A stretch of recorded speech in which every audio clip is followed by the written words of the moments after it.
Oh boy. Oh boy. Oh boy. Let me get myself ready. This is a spur of the moment type situation. Oh, I forgot to change the background too. My mistake. My mistake. That's a me issue. Got to change the background. There we go. There we go. Alright, let me get this out here.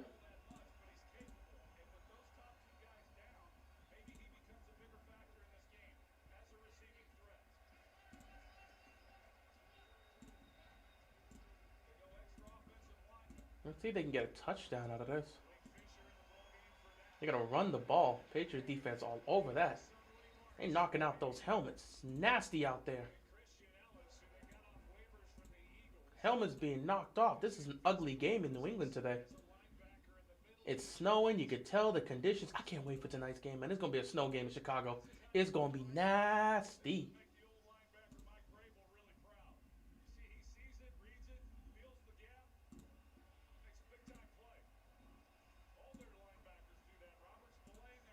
Let's see if they can convert here. 3rd and 4.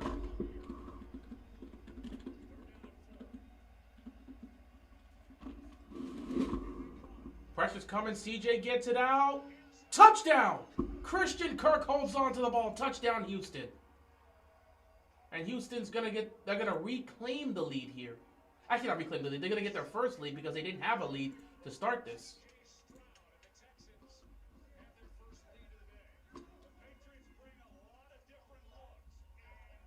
Gotta get this set up here.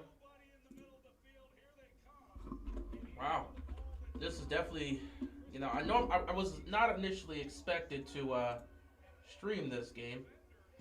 I was actually doing something prior to this, but I was watching how this game was going because I was going to stream the Rams and the Bears game, so that was the game I was going to stream tonight. But things are getting interesting in New England, so I feel the need to cover this.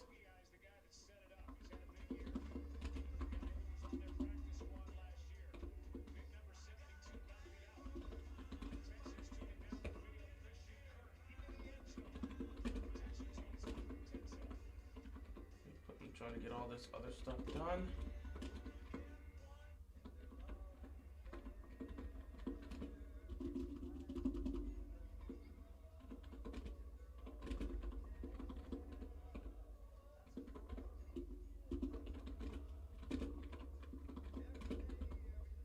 Gotta get all this other stuff done. All right.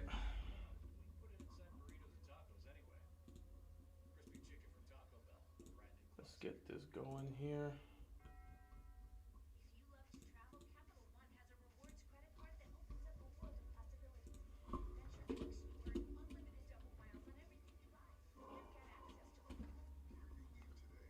All right. I think I've set things up here. Ooh, 100 is crazy. I've seen that in a brick. All right.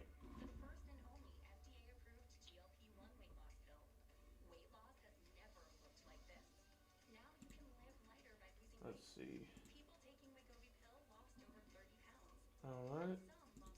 This here.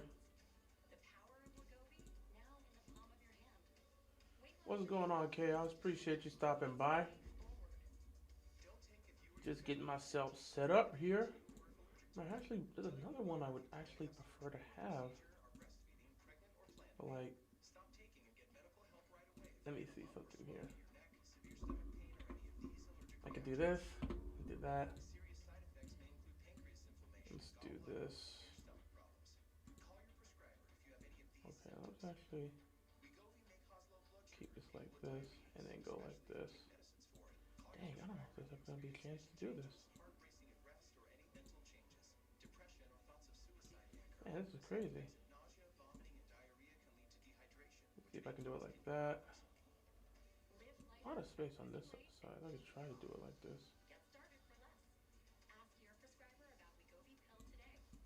And then like I could still try Damn, I don't think this is one you can really get. Nah, even if I try that, it's just not gonna be enough.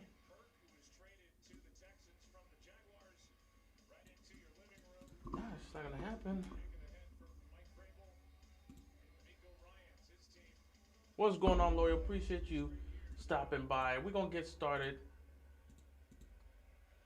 What's going on, Daniel? Commercial break. We are back. Patriots with the ball. So there's a lot that has happened in this game, and there's a huge reason as to why I'm here to stream this game, because this game has gotten really interesting, and I want to speak on it. So I can handle this other stuff a little bit later. Let's actually speak on this. So, welcome, ladies and gentlemen, boys and girls, children of all ages. Welcome, one and all, to the divisional round matchup here between the Houston Texans and the New England Patriots. We are in the second quarter of this game. The Houston Texans just took the lead. They are up 10-7. Now, this has been a crazy game. So, to start things off, both teams went 3 and out to start their opening drive. On the Patriots got the ball first. Oh, good defense. So, Patriots, this has been a great defensive game. Both teams went 3 and out. So, Texans won the toss, elected to defer. Patriots got the ball on their opening drive. They go 3 and out. Texans get the ball on their opening drive. They go 3 and out. Christian Kirk dropped the ball, which would have been a first down. He dropped the pass. It is what it is. Back to the Patriots. The Patriots then go down the field on their second drive, and they get stuck in a 4th-and-1 situation. Vrabel decides to go for it on 4th down, and Drake May hits his receiver Douglas for a touchdown, and they take a 7-0 lead. The Texans respond by going down the field and getting to the goal line.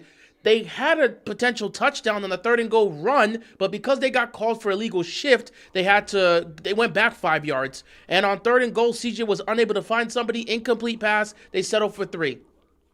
The Patriots get the ball back again. They're unable to do anything with it. And in fact, on 3rd down, Drake May gets stripped. He gets strip sacked there. The ball's fumbled. It is recovered by the Patriots. They're forced to punt the football. Houston gets the ball. They're in good position. They're trying to go down the field. CJ throws a terrible interception. Give me a second here. 3rd and 7. May, pressured, gets out of a sack. Gonna take off. Drake May, first down. Using his wheels, using his legs, he picks up the first down. So yeah, Texans get the ball in good field position. They're trying to go take the lead, and CJ throws a terrible interception, which gives the ball back to the Patriots. Patriots then get the ball. They're trying to do something with it. And on a broken down play, Drake May takes off. The ball gets punched out, so he fumbles it again, and it's recovered by the Texans. And this time, the Texans are able to punch it in. C.J. Stroud finds Christian Kirk in the end zone for a touchdown. Texans take a 10-7 lead, and now we are here in the second quarter with the New England Patriots having the ball, down 10-7, looking to score. So we'll see what happens here as we reach 2nd down here. It is snowing right now in New England. It is nasty.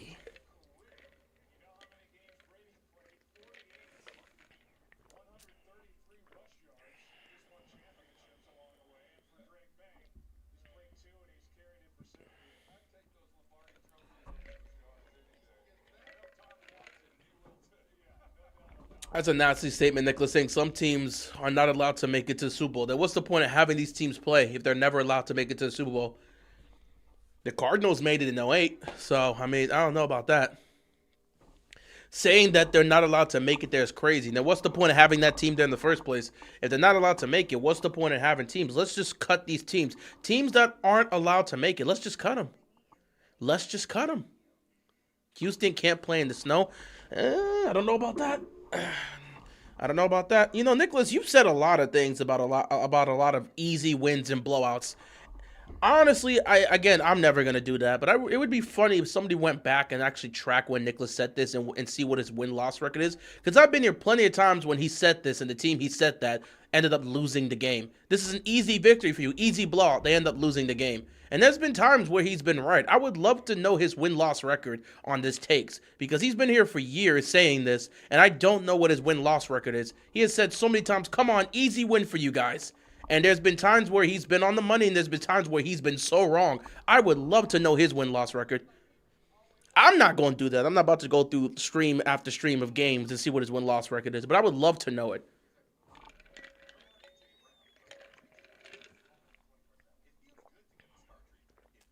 Got myself some hot chicken soup and gonna enjoy this game today. Hey, man, stay warm. It's cold outside. Matter of fact, isn't it snowing over here? Yep, it's snowing outside. I was like, wait, isn't it snowing over here where I'm at? Yes, it is snowing outside. It is snowing. It's going to be snowing for the next, it's 4 o'clock now. It was snowing, started snowing around like 3. It's snowing right now. It's expected to snow for the next hour or so. So yeah, it's snowing outside. Yeah. Wow.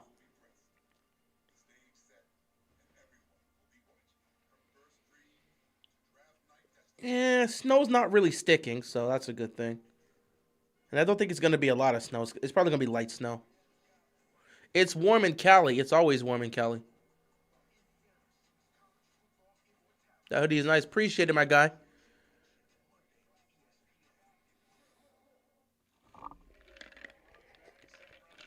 I like the hoodie, man. Thanks, man. I've had this for a while. I love this hoodie. Like, I've had 2 hoodies that I've wears. Like this one, and then my other hoodie is like, I don't have it here. My other hoodie's like Gear 5 Luffy and then Dragon Kaido. 2nd down and 9. May fires. Incomplete. The ball is short. It is raining. Or not raining. It is snowing in New England. The snow has not stuck to the turf yet. But the snow continues to pour on. Got the one-piece hoodie. Nice. Yeah, I love this hoodie. This hoodie's my favorite hoodie. Well, one of my favorites. It's one of my 2 favorite hoodies. The other hoodie I have upstairs. It's 3rd down and 9 here for the New England Patriots. May in the shotgun here.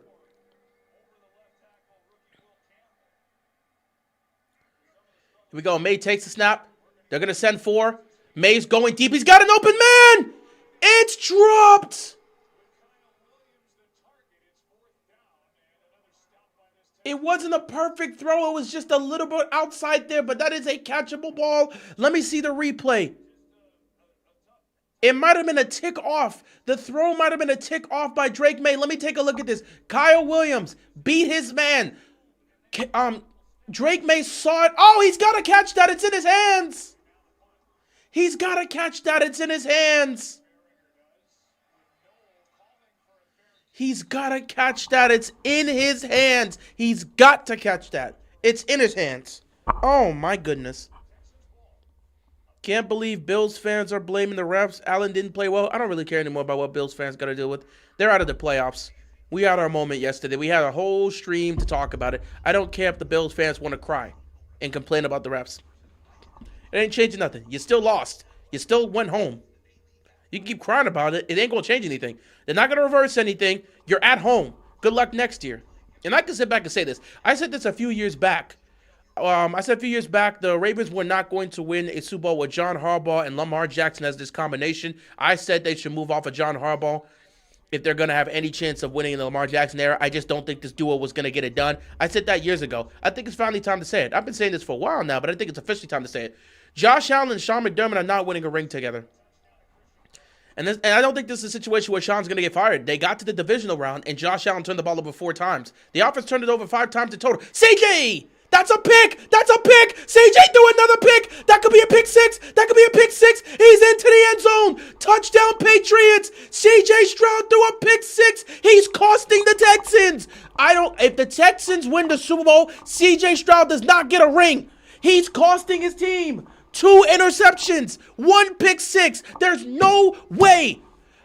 Dude, I'm so sick and tired of this. Y'all all want to talk about Lamar Jackson, the playoff performer. I've seen several quarterbacks play worse than Lamar in the playoffs, and y'all don't say anything. CJ has sold his entire playoff career. He had 1 good playoff game, the wild card round in 2023 against the Cleveland Browns. He did nothing against Baltimore in the divisional round. Last year in the wild card round, he did nothing against the Chargers. His defense picked off Herbert 4 times. He did nothing against the Chiefs and they went home. This year, he did nothing but try to cost his team the game against the Pittsburgh Steelers. And now he's selling again. How many of these games has CJ had multiple turnovers in? How many games have you seen CJ underperform? Y'all always want to bring up Lamar in everything and watch all these quarterbacks play like trash in the playoffs. No. CJ's actively selling his team and nobody's calling out. But CJ's got 3 playoff wins. That don't mean a damn thing. Oh, shout out to She So Much. Thank you so much for the donation. Thank you for the $20 donation. I appreciate it. I love you. Appreciate that. But this is crazy. Thank you again, She So Much. Thank you so much for that super chat. I love you. I appreciate it. But I'm so sick and tired of this, man. They keep doing this over and over and over and over again. Y'all always bring up Lamar, but y'all don't talk about these other quarterbacks playing terrible. Dude, in this era, I've seen 3, maybe 4 quarterbacks that have played well consistently in the playoffs. Patrick Mahomes has consistently played well in the playoffs. Jalen Hurts has had some good numbers in the postseason. Not saying he's consistently played well, but he's at least put up good numbers and won a damn ring. Josh Allen, for the most part of his career, has absolutely, and I mean absolutely, played well in the playoffs. Yesterday was his worst playoff game. Jane Daniels, the one playoff run he had, he's played well. I'm just saying, we've seen some guys playing well in the playoffs, but it's not like it's that much. Like, I'm tired, bro. I'm tired of him always just looking at Lamar. And it's not like we haven't called out Lamar's playoff performances. On my channel, I've held him responsible when he's made his mistakes. I've held him responsible, and I've said he's needed to play well in the playoffs. But, dog, at least in this era, this Todd Monken era that we had, look at Lamar with Greg Roman, look at Lamar with Todd Monken. It's night and day. He's been one of the best playoff performers with Todd Monken, and he's been one of the worst playoff performers with Greg Roman. And the funny thing is, he's still not the worst playoff performer we've ever seen, bro. Justin Herbert doesn't even have a playoff win. Dude, Justin Herbert is entering year 7 of his career. 0 playoff wins. 0. And has 5 interceptions in the postseason. Like, bro, I just don't understand this, dog. I don't understand this, man. Or 5 turnovers, whatever he has. We always just want to target Lamar. And we forget all these, how many quarterbacks have we seen consistently play well in the playoffs? Where it's like they're balling out, they're not turning the ball over and making mistakes. Show me the quarterbacks that have done that. Even Mahomes has made mistakes. He's won, though. But everybody zones in on Lamar Jackson like we haven't seen all these other guys. Dude, in this era, I cannot tell you how many of these young quarterbacks or veteran quarterbacks that have come in and played worse in playoff games. Dude, Drake May right now has not played well in the playoffs. Turned the ball over in the first game, turned the ball over last week against the Chargers, turned the ball over in this game here. In neither one of the games, Drake May has not looked impressive. But I'm not going to hold him accountable as he's young and the team's winning and he's made plays to help them win. Bo Nix, in his first playoff game, was not impressive against the Broncos. Yesterday, he played pretty damn good. Still turned the ball over, but he played pretty damn good. Manning and Brady made mistakes. Peyton Manning's first Super Bowl run, he threw 3 touchdowns to 7 interceptions. Like, come on. Ravens fans make every quarterback in the league performance about Lamar. It's not about just that. You guys do this. It's not even just about Ravens fans. Every time somebody talks about a quarterback playing good or bad, the very first thing you guys do is name Lamar. This isn't just a Ravens fans thing. This is a league-wide thing. The second, you know what happened? C.J. Stroud won his 3rd playoff victory. I'm not making this up. C.J. Stroud won his 3rd playoff game last week against the Pittsburgh Steelers. The very first thing people posted is that C.J. Stroud has the exact same amount of playoff wins as Lamar Jackson. What does that got to do with Lamar? This is an everything. It ain't just Ravens fans. It's everybody. It's everybody. So you just being biased and pretending the fans of the Ravens bring up Lamar for everything, it's incorrect. We don't just do it. Everybody does it. The second CJ got that 3rd playoff win last week, the first thing that was posted is that he has the same amount of playoff wins as Lamar Jackson. No Ravens fans brought up Lamar. during the CJ one. Everyone sat back and said, man, Pittsburgh lost. The very first thing they brought up was Lamar. Lamar gets so many excuses for playing good 2 quarters. Oh my God, I got another one of these in my chat. Another one saying he gets so many excuses. What excuses? You guys blame him for everything. You guys blame him for everything. Where are the excuses coming from? The Lamar fans? The Lamar fans? I have held Lamar responsible for every single turnover he has had in the playoffs. I have said Lamar Jackson and Todd Monken are the 2 people that are responsible for the AFC Championship game loss. Every time Lamar has made a mistake, I've held him accountable. Every time Lamar has not shown up and performed well in the playoffs, I have held him accountable. I'm not the only one that's done that. Many other Ravens fans are. You are thinking about the Lamar Jackson fans. On the flip side, people like you never want to hold any of these other guys accountable. Please explain this to me. Football is a team game. Are these quarterbacks playing with NPCs? Do the other players not get it? Oh my God, another pick for CJ Stroud. Another interception for CJ Stroud. This game might be over.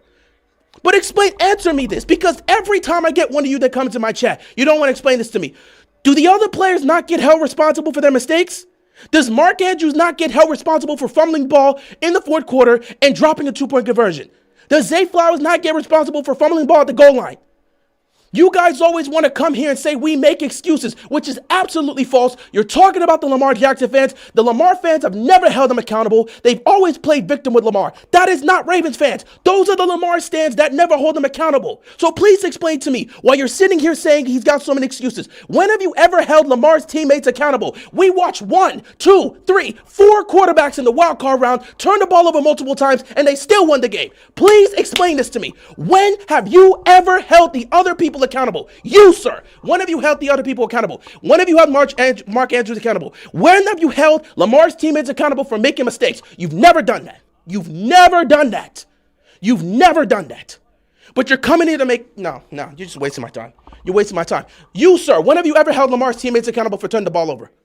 I just explained to you it's the Lamar stands that do it. Ravens fans ain't doing that. Lamar stands are doing that. There's a difference between Lamar stands and Ravens fans. Lamar stands are not Ravens fans.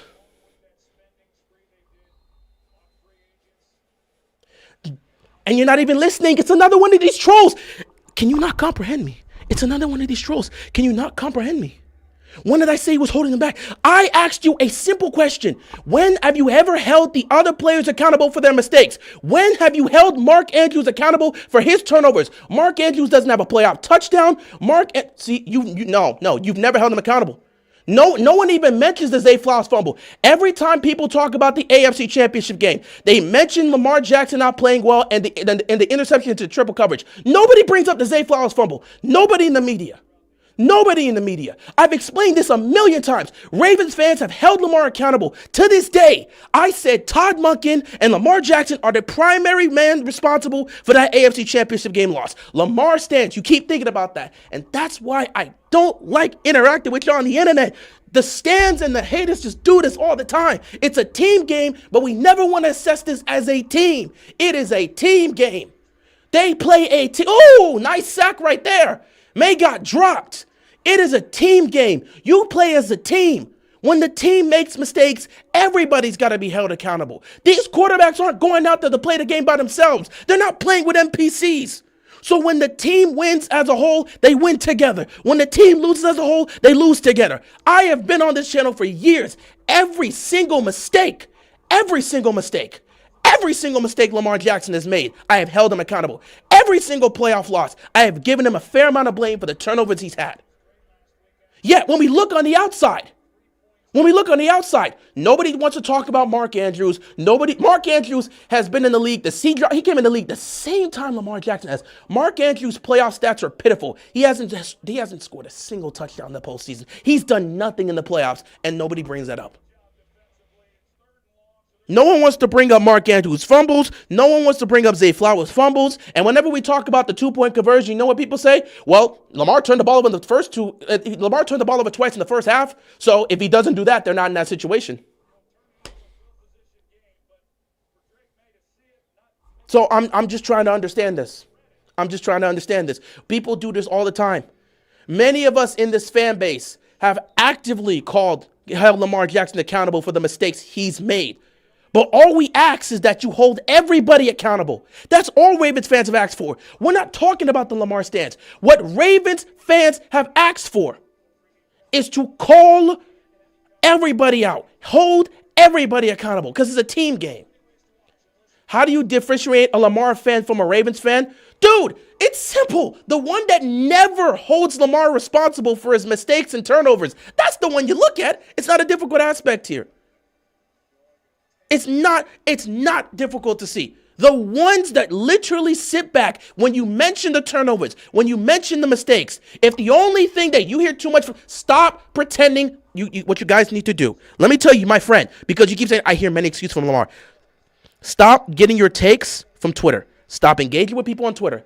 I'm telling you right now, anytime you make an assessment, stop going on Twitter and looking at that. Twitter is a cesspool of toxicity and negativity. You're not going to get a lot of consistent, unbiased fans here. I'm telling you this right now.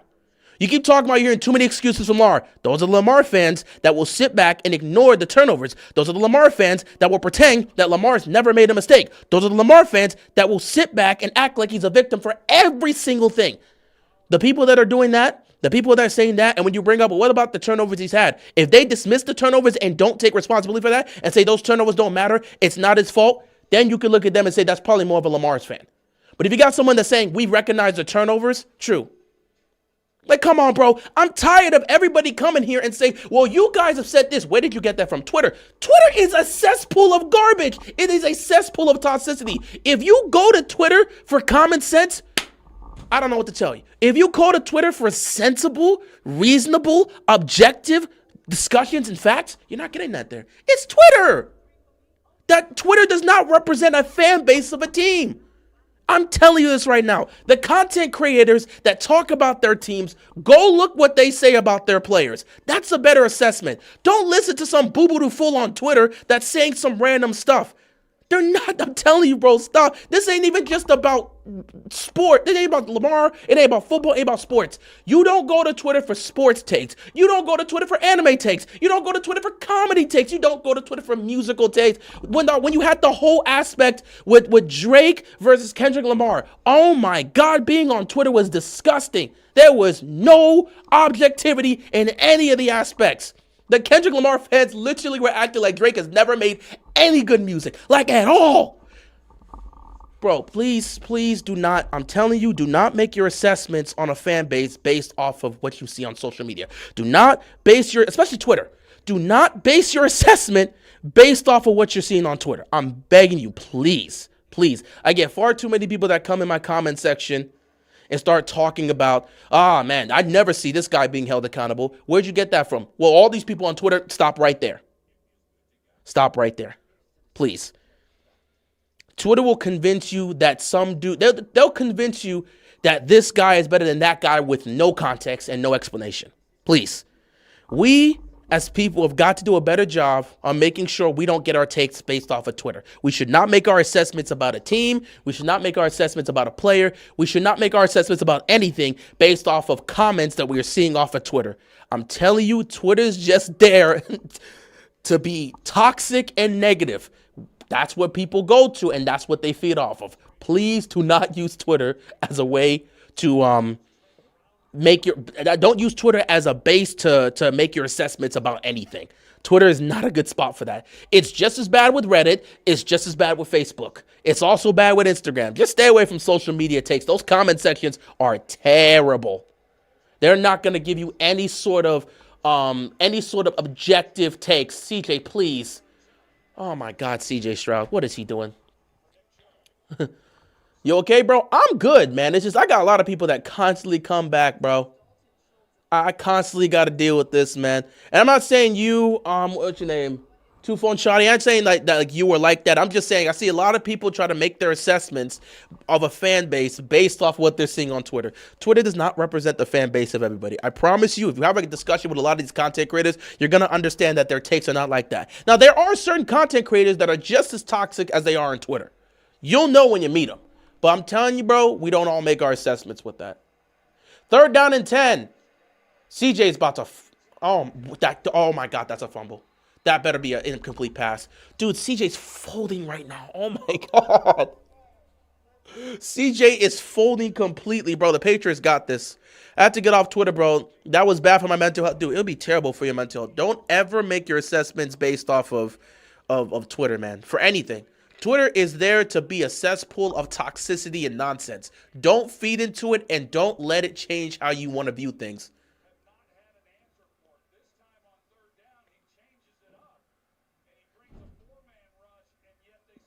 Y'all gonna hate me for this, but did you just see what happened with CJ right there?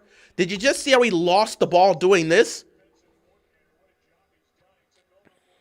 Definitely got my opinion on Ravens fans from Twitter. You got that. I'm telling you, bro, don't do it.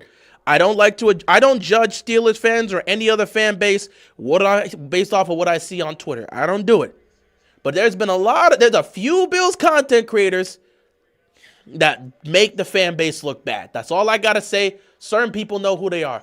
Dog, I find it funny, and I don't want to mention this, but Ravens flock, did you guys just see what happened with CJ Stroud?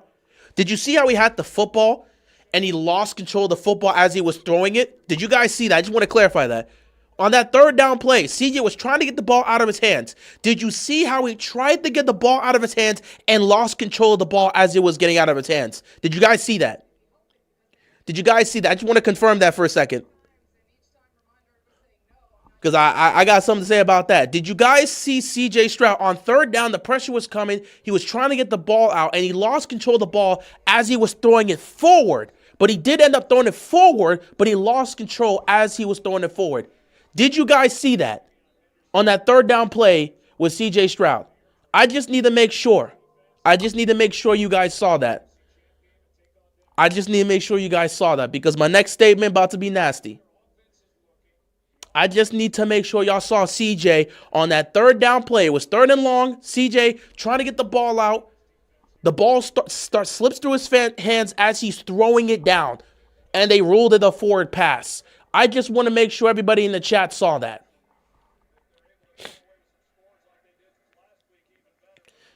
Let's see what May's going to do here. Got a wide open receiver. And they're going to get inside the 30. But yeah, I just want to make sure people saw that because they ruled that an incomplete pass.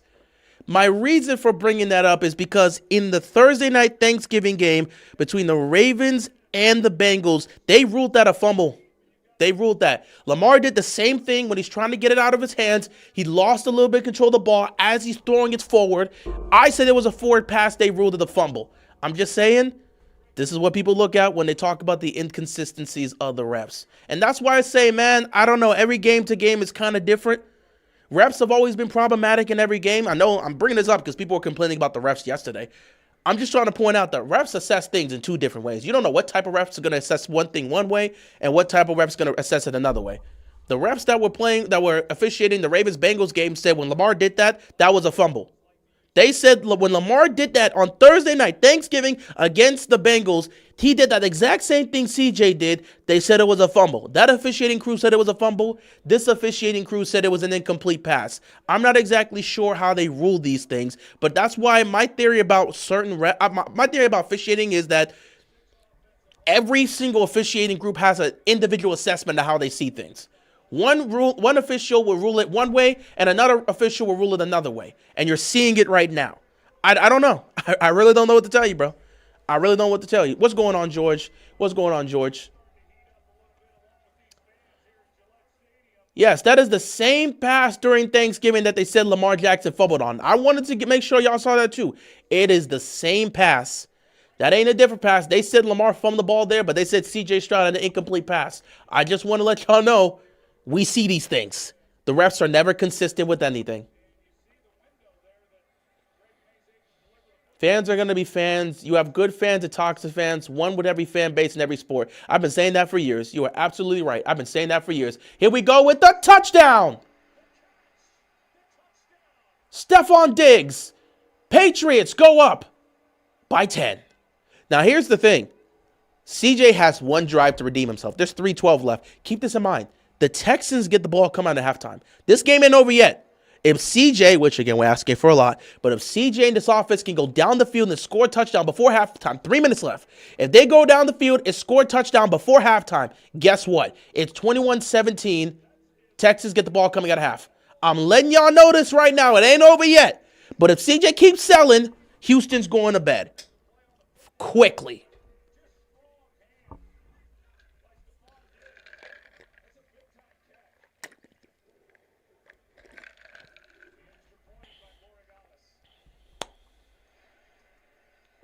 Extra point is up, and it is good.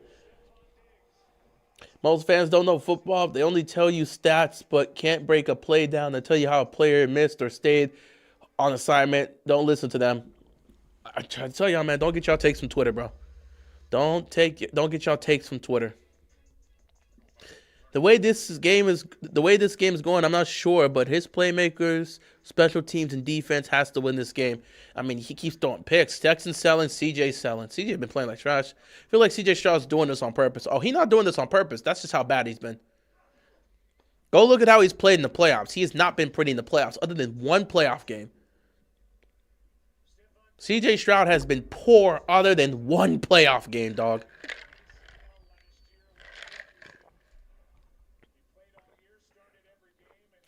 Stats are so meaningless now. Dude, I've been trying to explain to people for years now how stats don't mean anything in sports. It's about the game. Stats are going to help you. You know, they're going to get you awards, individual awards, MVPs, all-star appearances or Pro Bowl appearances, whatever. It'll get you all NBA or all pros, whatever. Stats don't really hold up when it comes to winning a championship. And I was speaking on this yesterday when I talked about Josh Allen. Josh Allen has played 15 playoff games in his career. He has an 8-7 playoff record. 8 wins in the playoffs is the most wins by a quarterback to never make the Super Bowl in NFL history. He's got godly stats in the playoffs, but godly stats, 8 playoff wins, and you haven't reached the Super Bowl? At some point, those stats start to mean less and less. If we're sitting here in 10 years and this dude's got like 15, 16 playoff wins and it's still not made the Super Bowl, well, how vital are those playoff wins going to be? How are we going to judge those playoff wins? Every time he gets to the playoffs, he wins in the wild card round. Other than 1 year in 2019 when he lost to the Texans. He's been to the AFC Championship game 2 times, but he hasn't broken through. He's got great stats in the playoffs, but at some point, people are going to start looking at those stats, and they're going to start having questions. And I'm not really saying it's his fault. There's a lot of games that he's played in the playoffs that is not his fault because the defense didn't make a crucial stop. To this day, the 13-second game is not his fault. But these are things people are going to take a look at, dude. If all he has is great numbers and playoff wins here and there, oh my God. CJ nearly threw another pick. Jesus Christ.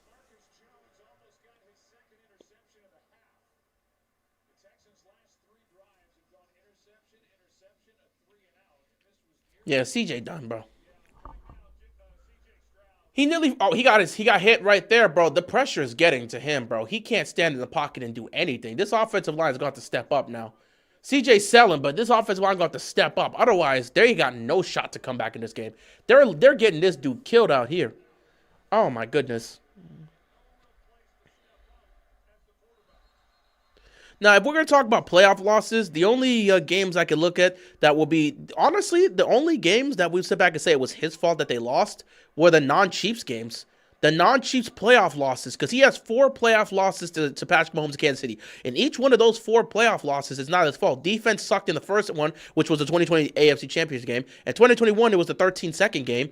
Then they met up in 2023, and he played well in that game. The kicker missed the field goal. That's not his fault. And in 2024, people argue he had time. It was a 3-point game. He had a chance to go tie it up, and he failed. But again, the defense didn't really play. I don't know if I could really hold him responsible for the losses against Kansas City. But the 3 playoff losses that he has, where it's not to Mahomes, CJ's going deep. CJ's going deep. He's going deep. He missed Christian Kirk. Flag on the play. But yeah, the 3 playoff losses that he has that have nothing to do with Mahomes, all 3 of these playoff losses, I got to hold on him. 2019 against the Texans, that was on him. Go look at it. He played like an idiot in that game. 2022 against the Cincinnati Bengals, that was also him. He played probably that was his worst playoff game until what he did yesterday. So the 3 playoff losses that he has suffered away from the Chiefs, all of those playoff losses I hold mostly on Josh Allen because he played poorly in those games. But the 4 playoff losses to Mahomes, nah, that's not really him. That was more so the defense and special teams. So, yeah, he's had some bad playoff games, but not a lot. But at the same time, again, all these numbers and stats are not going to mean anything if you can't get to the dance. If we look back and this dude has 15 playoff wins but never made the Super Bowl, that's going to be a terrible look for him. It's like, bro, you had all these playoff wins and you never broke free once? That's a terrible look. That is a horrible look. In the playoffs, it's about winning. Lamar has a 3-5 record. One playoff run, and that erases everything. If he gets the number 1 seed and goes on a playoff run and wins a Super Bowl, his playoff record goes from 3-5 to 6-5. If he starts from the wild card round and goes all the way, his record goes from 3-5 to 7-5. One playoff run can erase a lot of things for a lot of people. But if Josh is just sitting there every year and it's like win, lose, win, lose, win, lose, it's like he'll be just like Marino. Marino got to a Super Bowl, so that won't work. Joe Burrow would be considered more like a nice throw right there, first down, Texans. So I wouldn't say it would be just like Marino. It would more so be just like Burrow's more like Marino because Burrow, just like Marino, got to a Super Bowl early on in his career and never came back. I think that's how it's going to be for Joe Burrow. So I think the Marino conversation or comparisons in the playoffs would be similar to Joe Burrow. Then again, Marino's final playoff game is probably one of the worst playoff games ever played.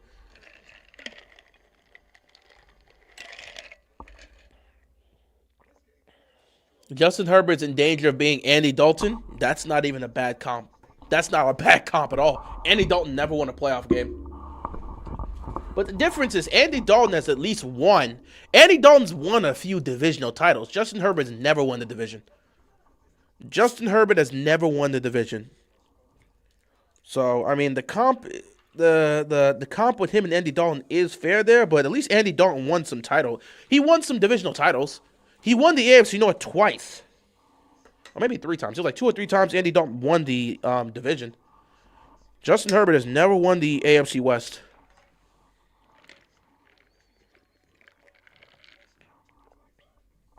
Joe Burrow's ice cold in the playoffs when he gets there. He hasn't been there in 3 years. I don't know how he would look now. And Burrow hasn't played. Burrow's been. It's very interesting when you look at Joe Burrow's playoff resume because he's had some. I think the best game Joe Burrow's played in the playoffs was against Buffalo.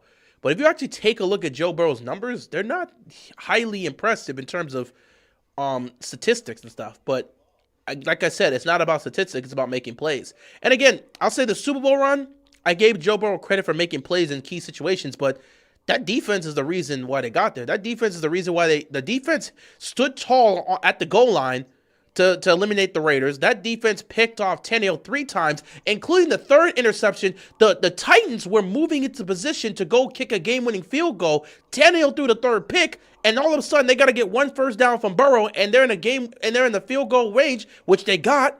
First down, game-winning field goal, McPherson hits it. So again, if it wasn't for the 3 interceptions in the divisional round, Cincinnati loses there. And it's not like Burrow played well there. And then the AFC Championship game, they were down 21-3. Burrow played pretty well in that game, but also the defense clutched up, and they picked off Mahomes in the overtime. I think that's the only time Mahomes has thrown an interception in overtime in his career.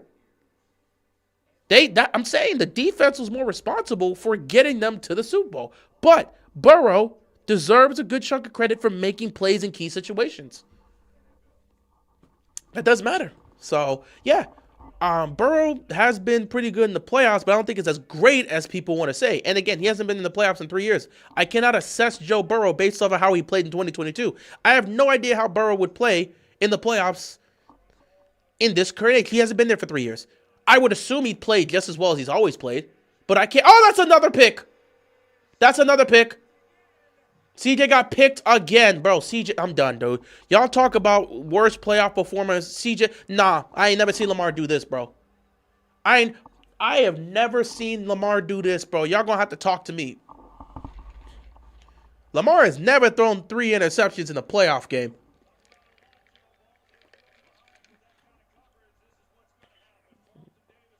I want to point this out, bro. Nah, y'all not gonna tell me nothing anymore. We need to bury these Lamar Jackson. I'm not saying he's been great, but Y'all not going to keep holding those Greg Roman stats, playoff stats over Lamar's heads. And you're not going to keep telling me he's the worst playoff performer we've ever seen. I'm watching CJ Stroud. He has 4 interceptions? I thought he had 3. Ain't no way you're telling me he got 4 picks.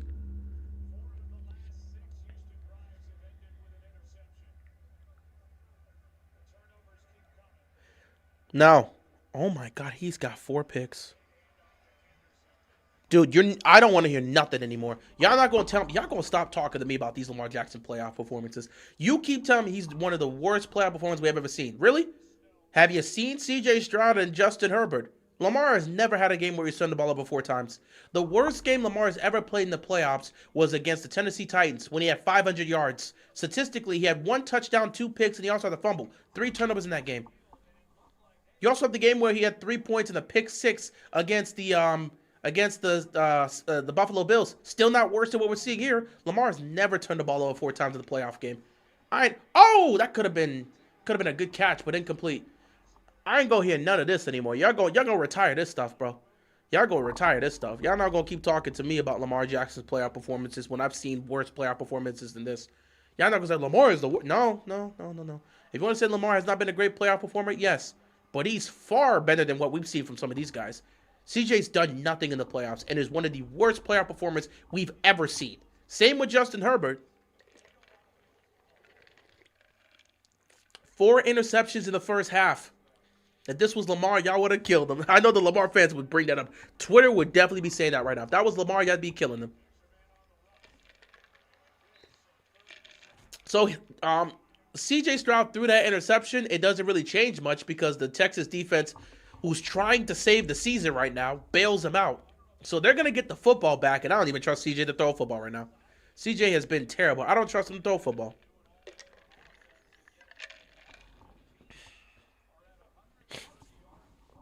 Just trying to stay warm right now.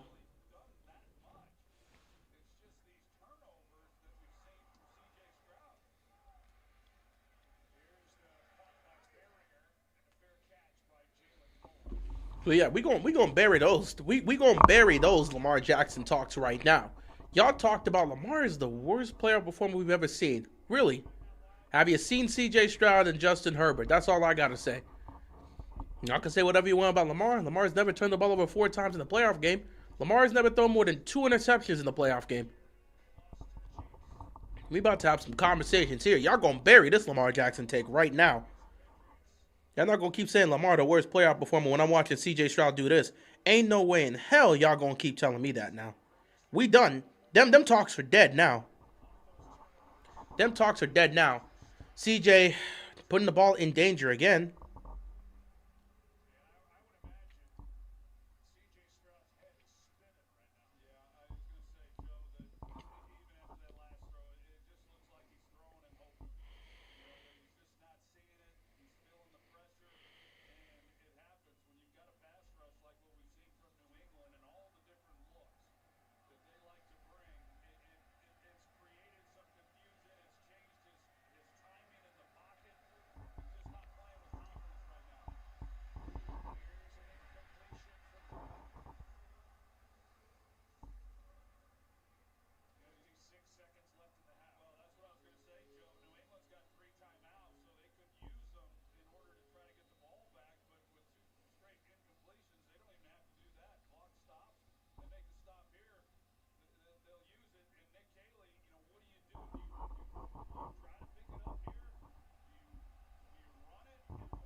Houston, at this point, they just run the football. They keep trying to force this. 3rd down and 10.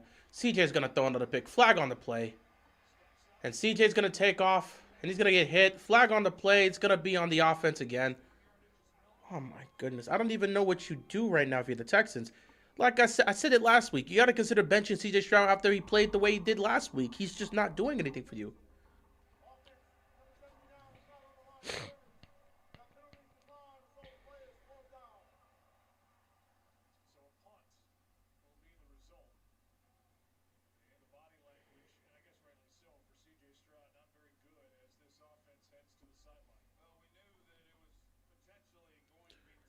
They weren't ready for that cold.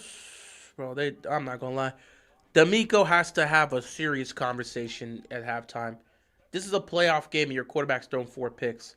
At what point do you sit back and make the tough decision and say, we got to see what Davis Mills can do? I'm not saying you put in Davis Mills for the rest of the game, but like coming out of halftime, you got to go put in Davis Mills for a drive or two and see if he can get something. Davis Mills is oh my goodness, they're going to get points out of this now. They're in good field position. They could potentially be down 28-10 or 24-10. I mean, this is a chance for this is a chance for a potential trip to the AFC title game, dude. And your quarterback's playing like this.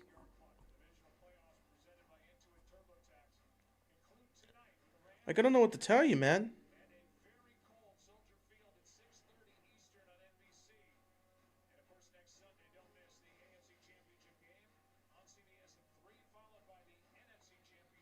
Hey, real, remember when Trevor Lawrence threw 4 interceptions in the playoff game as well? It's overlooked because they came back and won.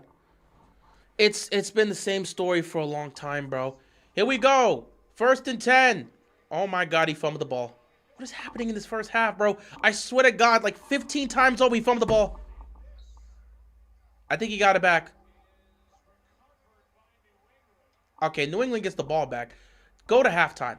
Go to halftime right now before y'all end up losing this game. No, but before you end up losing this league. Go to halftime. Go to halftime. Anderson, again, had a chance, man.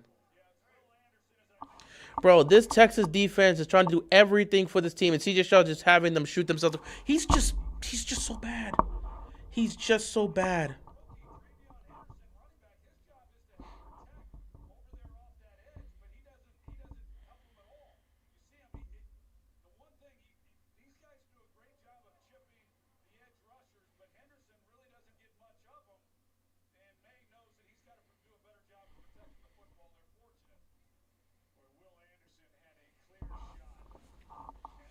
You got to go to halftime now. You've got to go to halftime. You've got to. You've got to go to halftime right now. Don't even go to halftime, New England. You have the lead. You already know they're getting the ball coming back out of halftime. There's no reason to try to force this to go get a potential field goal. Leave it. Leave it. What matters is how Trevor responds. Stroud looks like he's seeing ghosts right now. Would you take CJ over Lamar, though? These legit combos in 2023. Dude, I've got the list. I've been here every single year. I got the list. 2019, he had that magical year. Nobody said anything about not Lamar in 2019 because everyone said coming into the year Lamar Jackson was going to win 6 games or he was going to be injured after like 3 games and wasn't going to survive the season. I remember. I have all the receipts. Back entering the 2019 season, everyone said he was going to be garbage. He can't throw. He's a running back. He's a switch over the wide receiver. He's the next Terrell Pryor. The Ravens are going to win like 6 games with him at best because he's going to be carried. And if he doesn't survive the season, he'll probably play like 5 games. I remember what was saying that. But after the 2019 season, in 2020, it was Lamar Jackson versus Tua because the following year, after Lamar won an MVP, ESPN had a segment, who would you rather have? Lamar Jackson coming off a unanimous MVP or Tua, who just got drafted that year and didn't even step foot onto NFL turf, and they were already saying, I might have Tua over Lamar.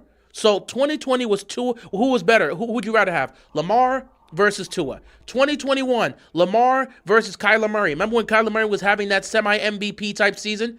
They were comparing his numbers to the first 8 games, and then they were making that comparison between his first 8 games and Lamar's first 8 games in his MVP season in 2019. And people were already saying, well, Kyler Murray is a way better thrower than Lamar Jackson. Look at how he spins the ball and all this other stuff.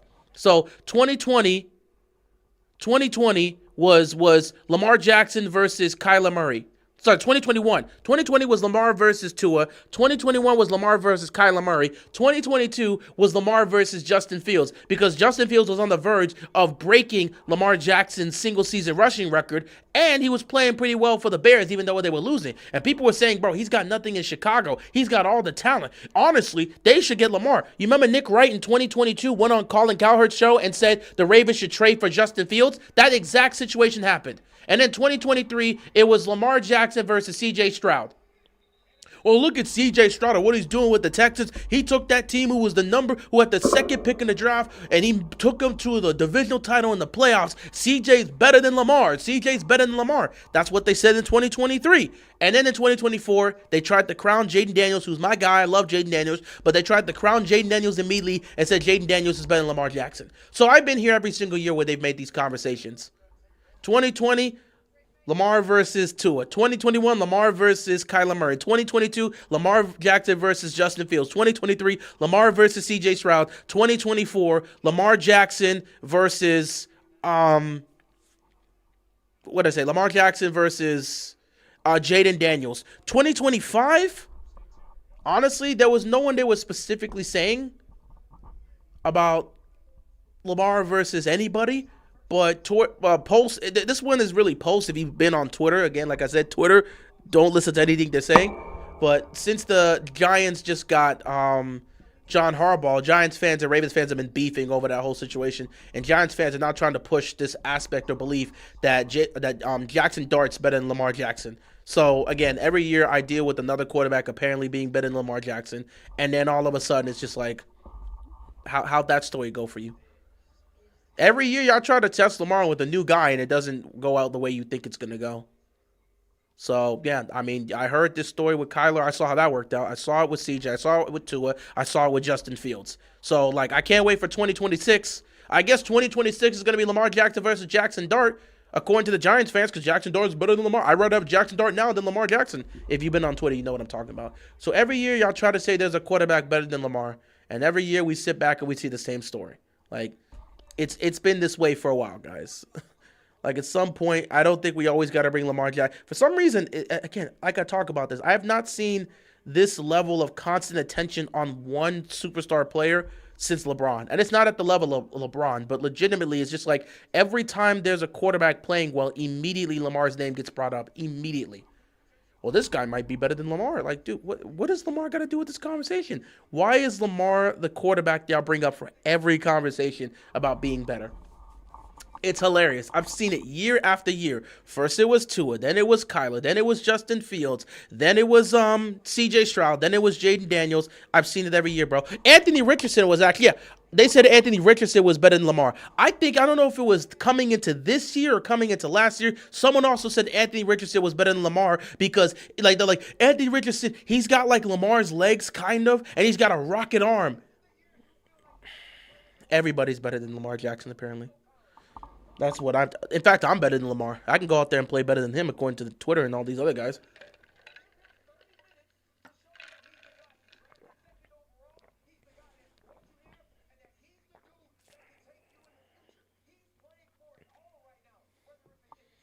Also, guess what? Drake May has turned the ball over twice in the first half. The Patriots go on the win. That's going to be another quarterback that turned the ball over multiple times, and his team won because his defense stepped up. I keep trying to tell you, bro, all playoffs long, we've been seeing these quarterbacks turn the ball over multiple times, and their defense steps up and plays well, and the team wins. Who do I have in the Super Bowl? I'm crying right now, George. I'm crying, George. I'm crying. I'm crying, bro. I'm crying, George. My pick was the Broncos coming out of the AFC and the Rams coming out of the NFC. I'm going to stick with that pick. I don't got a choice, but Bo Nix broke his ankle yesterday, so I'm not feeling happy about my Broncos pick right now. I'm devastated. But, yeah, I had Broncos and I had Rams. There's nothing I can do about that.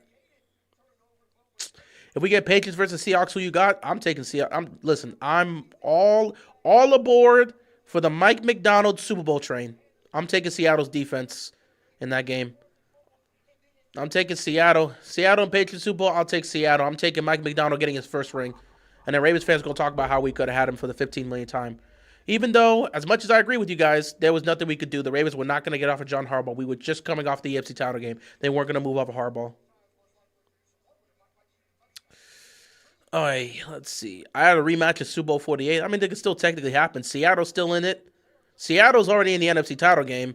And Denver's already in the NFC title game. So, George, you may end up being right if the Broncos pull off an upset, but they ain't finna pull off an upset, bro. D'Amico Ryan is gonna have to scream at CJ Stroud. I said that last week to make him lock in. If he still wants the Texans to have a chance, otherwise we might see the Empire make the Super Bowl again. I'm trying to say this, man. If he's playing like this, you may have to bring in Davis Mills. Even if it's the, I'm not saying you bench CJ for the rest of the game, but give Davis Mills a drive. Yeah, and this is just unfortunate for the Broncos, though. Did they say that Drake May is better than? I guess I don't know. I haven't been paying attention to them talking about Drake May being better than. In all honesty, the only thing I've heard about Drake May is that he should be the MVP over Stafford. Right now, it's been a beef between the Stafford versus Drake May MVP talks. So I haven't heard anyone talking about Drake May is better than Lamar Jackson, but I'm sure someone's going to throw that out there. I don't really care. I'm happy that Drake May's doing his thing, but the only thing I heard in regards to Drake May is that people saying he should be the MVP over Stafford, and then people that are saying Stafford should be the MVP over him. They talk about the numbers, and then they go back and forth, and then they talk about how his schedule, how Drake May's schedule was easier than Matthew Stafford. So the only thing I've heard about Drake May is related to the MVP and the conversation between him and Matthew Stafford. I haven't heard anything about Drake May and Lamar Jackson. That's just me personally. I got the Seahawks. I did say the Seahawks are the only team that could beat the Rams. I said the Seahawks are the only team that could beat the Rams if the Seahawks are the only team I think could beat the Rams in the NFC.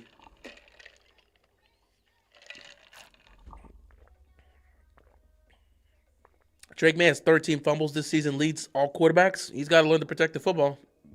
And Davis Mills sucks too, dude. It's you're not gonna get. I mean, yeah, Davis Mills ain't great, but do you have a choice? CJ's thrown 4 picks. Based off of what we've seen, CJ sucks as well. You ain't got a choice, dude. You got to throw something out there. Bo Nix news made me sad, not going to lie. It made a lot of us sad, man. It's unfortunate. I feel bad for Broncos fans.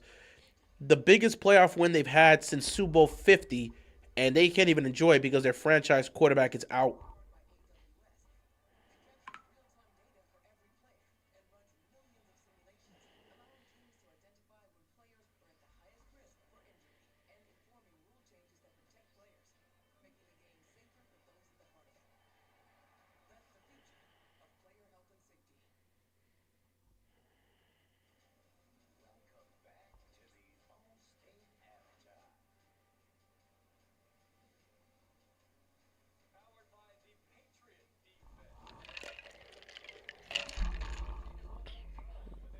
True, you got to probably throw Davis out there. You've got to make some sort of change. So you don't like New England's chances against either LA or Seattle? Well, the thing is, I picked the Broncos, but now Bo Nix is gone. But I don't like to switch my picks. Then again, I got a perfect excuse. But if New England was to get into the Super Bowl, I like the Patriots' chances against the Rams defense. I don't like the Patriots' chances against Seattle's defense. I'm being dead serious, man. If we're talking about the Patriots matchup wise, I like the Patriots' chances against LA. I don't like their chance against Seattle's defense. I just don't. I watched that Seattle defense, man. That's Seattle's defense, man. That's a terrifying defense, man. And considering the fact that we're seeing Drake May in both playoff games, he already turned the ball over twice in this game. Seattle just kept creating turnovers on Brock Purdy, man. Mike McDonald's defense translates to the playoffs, man. They're creating turnovers. They're stopping dudes. I'm telling you, that defense gets to the Super Bowl. I don't think New England can stop that. I don't like Drake May's chances against Seattle's defense. And at this point, based off of what I've seen, Seattle could win this all. But there's only one team I think is going to beat them, and that's the Rams.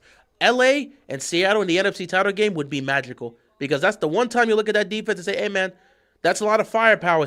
You got Puka on one side. You got Devontae Adams on the other side. They got too much. They got a lot of high-octane power in that Rams offense. And that's the type of thing that can do damage against Seattle's defense. We saw that in their previous matchup. And again, if it wasn't for a crazy, magical two-point conversion, Seattle loses that game.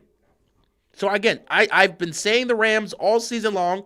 I'm sticking with the Rams. I won't ever switch my pick. Unless I have a reason to, like the Broncos, I have a reason to, but I guess I should write it out. Though I would not be surprised if New England wins next week. I fully expect them to do so. I don't believe in Stidham to do anything.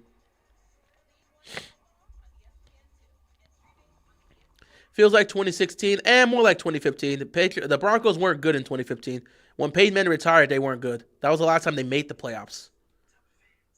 You guys missed the playoffs. Dude, we got smoked in the first round by Houston. CJ Stroud looks like garbage, but against Zachary Orr's defense, CJ Stroud put up 4 touchdowns to drop 40 on our heads. Keep this in mind. Everyone keep talking about the Ravens missing the playoffs. I'm glad we did.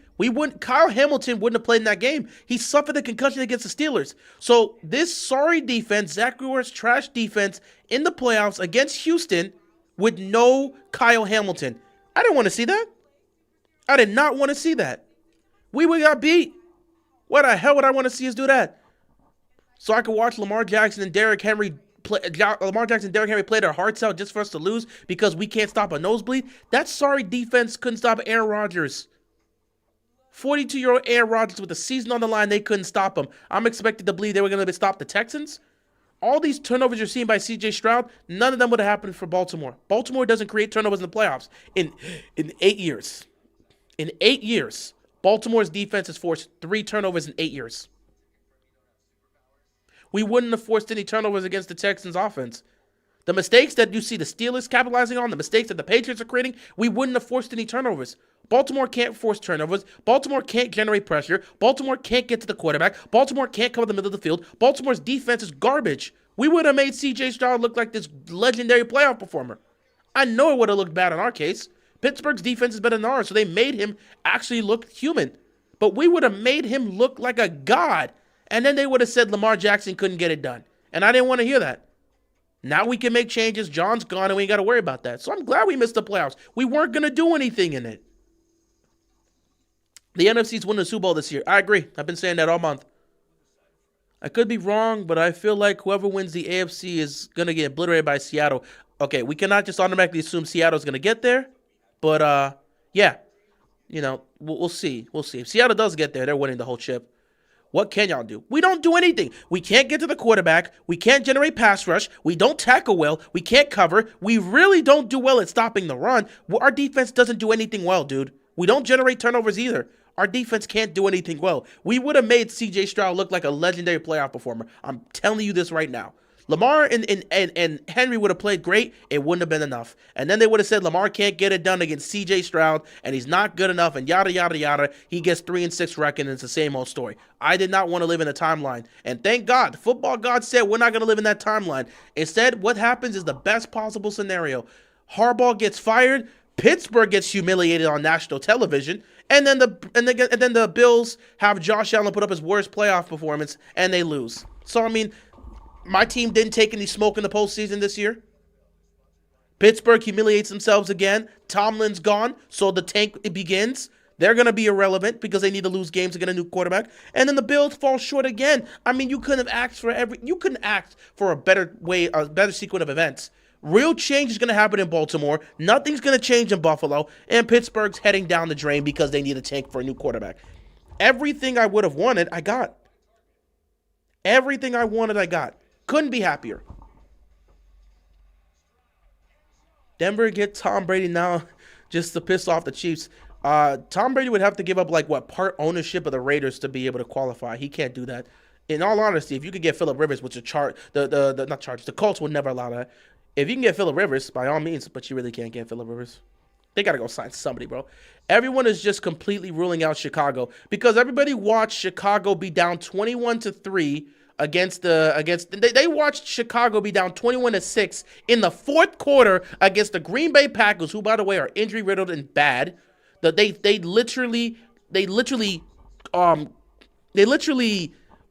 crawled into the playoffs. They limped into the playoffs, and they were up 21-6 against Chicago before Chicago put up 25 points in the fourth quarter. So no, people aren't buying into Chicago until they can play a full 60 minutes of football.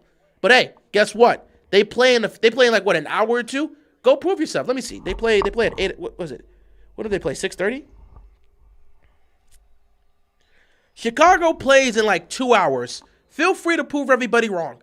You were down 21-6 against the Green Bay Packers in the fourth quarter before that 25-point performance. Go prove everybody wrong. They were going up against an injury-riddled Packers team that limped into the playoffs. They didn't win a single game. They limped into the playoffs. And yet that Packers team that was limped into the playoffs put up a 21-6 lead heading into the fourth quarter. Hell of a comeback by the Bears. But they have to prove they can play 60 minutes of competent football. You can't play like that against the Rams and expect to win. That's why no one's buying into Chicago. Well, here we go. Second half. 1st and 10 here. And the Texans are down by 11. They got to figure some things out. Man, the excuses they get for Allen is already crazy. Allen is their golden boy. Since Allen's the golden boy and the guy they tried to push to be the face of the league, they're going to continue to make excuses for him. They wanted to push him to be the face of the league over Mahomes. It didn't work out.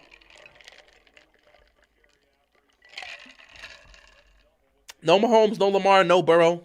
No AFC title game appearance for the Bills. So, like I said, the media's been trying to push Allen to be the guy, the face of the league. And nice throw right there. First down, Texans. They've been pushing Allen to be the face of the league for a while now. They thought giving him that MVP would work.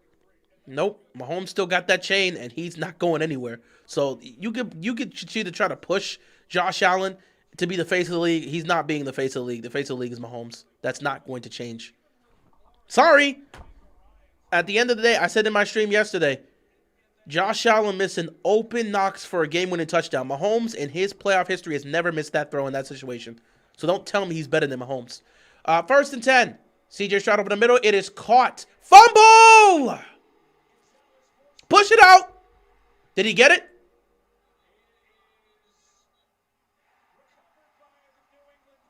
Oh, my God. The Texans can't stop turning the ball over. They got to check this. Was he able to get this in bounds, or was he already out?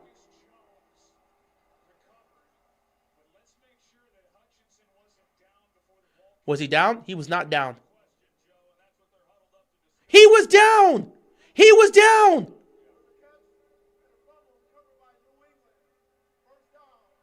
He's down.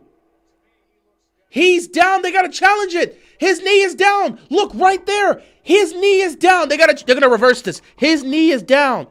That wasn't completely his fault. This is first playoff game where he actually was the reason they lost, bro. This was not the first playoff game that Josh Allen was the reason they lost. It's the third playoff game that he was the reason they lost. The first playoff game that he was the reason they lost was against the Texans in 2019 in the wild card round against Houston. He was the primary reason they lost because he was playing like an idiot. But that's before Josh Allen became Josh Allen. But that playoff game in 2019 is the reason why they lost. The second playoff game where you can look at them and say they were the reason why they lost, which everyone seems to forget. Bengals fans will never let y'all forget this. Josh Allen played his worst playoff game until yesterday. Josh Allen played his worst playoff game in the 2022 divisional round against the Cincinnati Bengals. Go back and look at that game.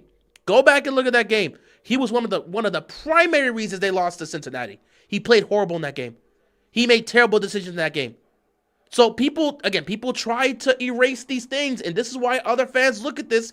They want to act like Josh Allen's been perfect in the playoffs. He has all these godly stats. He's played well, but we're not going to pretend that this is the first time we've seen Josh Allen play poorly in the playoffs. It's not. It's the third time. All three of Josh Allen's losses away from the Chiefs, he's been poor in them. You can't get away with those. 2nd and 6, fire across the middle, caught first down. So no, this is not the first time Josh Allen has actually played bad. It was the primary reason. It's the third time. All three of his playoff losses that weren't against the Chiefs, he played poorly in them and they lost. 2019, 2022, and yesterday. Also turned the ball over in all those games, by the way, but that's a different conversation.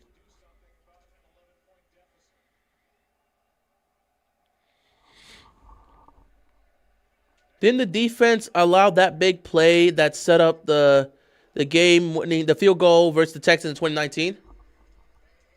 Yeah, they did. They did. That was the whole play where Deshaun Watson broke out of a tackle, spun to his right, threw the ball, and then they just took off. They did. That defense definitely did allow it. That is definitely the game. That's definitely the game. But go back and look at that game. He also played poorly. He went into overtime and they lost, but he also played poorly in that game. It wasn't the primary reason. I didn't say he was the only reason, but he was one of the primary reasons. All three of their losses, he's one of the main primary reasons. That doesn't mean the defense still didn't make mistakes. Josh Allen was one of the primary reasons they lost yesterday. It doesn't mean the defense didn't give up a game-leading touchdown late in the game. You think Matthew Stafford can win the freezing? I think Matthew Stafford going to win this game tonight.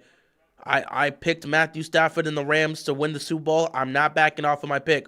If the freaking offensive lineman would have been able to get to Jalen Carter, if the offensive lineman would have blocked Jalen Carter last year in the snow, then Stafford finds a wide open receiver for a touchdown, and now Jalen Hurts has to go down the field in the snow to go win the game. I don't know if they do that. So they nearly beat the defending champs last year. I don't think they're falling to Chicago this year. 3rd down and 1 here. They're going to push this here on 3rd and 1, and they're going to pick up the 1st down. So, yeah, I think Stafford's going to get it done tonight. I fully think Stafford's going to get it done tonight.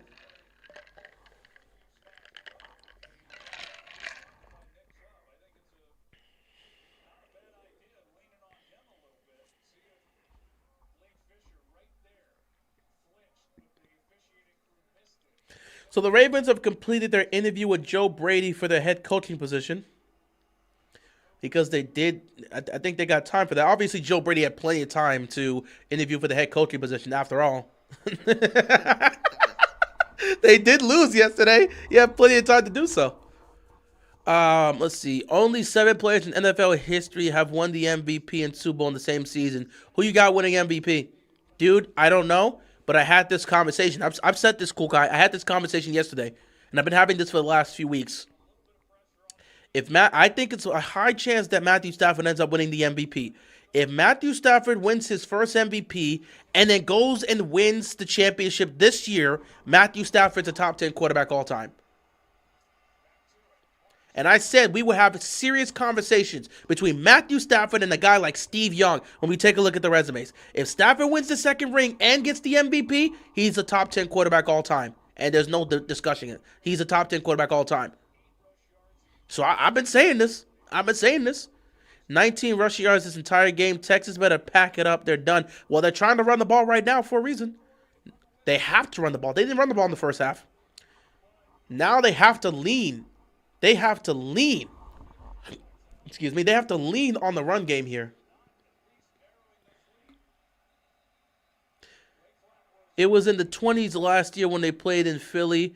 The game's going to be 1 degree at the time of kickoff in Chicago. Yeah, it was cold. It was definitely cold. It's going to be cold tonight, and it was cold last year. But it was also a lot of snow. I don't know if it's going to... It's been snowing in Chicago. I don't know how it's going to be. I don't hold Steve Young very highly. Well, he is viewed by many to be a top 10 quarterback, even if he's just number 10 on the list. Yeah, the Bills got smoked yesterday. Well, the Bills got smoked against the Bengals. They got smoked against the Bengals, and people don't remember that. Would he pass up a quarterback like Eli Manning's not top 10, and Big Ben's not viewed as top 10? So, yeah, he would. Would he pass up Eli and Big Ben? Yeah, he would be a top 10 quarterback because he would have 2 championships and an MVP. Eli and Ben never won an MVP. Stafford has better numbers than Eli. And I would have to look at Big Ben's numbers compared to Stafford, but I think Stafford's got better numbers than Big Ben. I would have to look it up. Don't hold me to that. I would have to look it up. But if we go numbers for numbers between Big Ben and Stafford, and then we talk about both of them holding 2 chips, but Stafford's got the MVP, Stafford's better. 3rd down and 2 here. CJ rolling to his right. He's got an open man. Oh my God, it's nearly picked. You got to go for it. I know they want to take the 3 points, but you may actually kick a field goal here. Screw that. You got to get points out of this drive. I was about to say go for it. You have not shown me anything offensively that makes me think you should go for it. Kick the field goal. Kick the field goal and take the points. Kick the field goal and take the points. Kick the field goal and take the points. Kick the field goal and take the points. Kick the field goal and take the points. Kick D'Amico, I know it's definitely appealing. Kick the field goal and take the points. Yep, there it is. That's a smart thing. I'm taking the field goal. Why are they going for 3? John, they have played poor the entire game. CJ's thrown 4 picks. He nearly threw an interception there. They have not shown, right now, that this offense can be trusted to go for it on 4th down. They have failed to execute on 4th down. They have failed to execute in general. No, you got to take the points there. No, I disagree.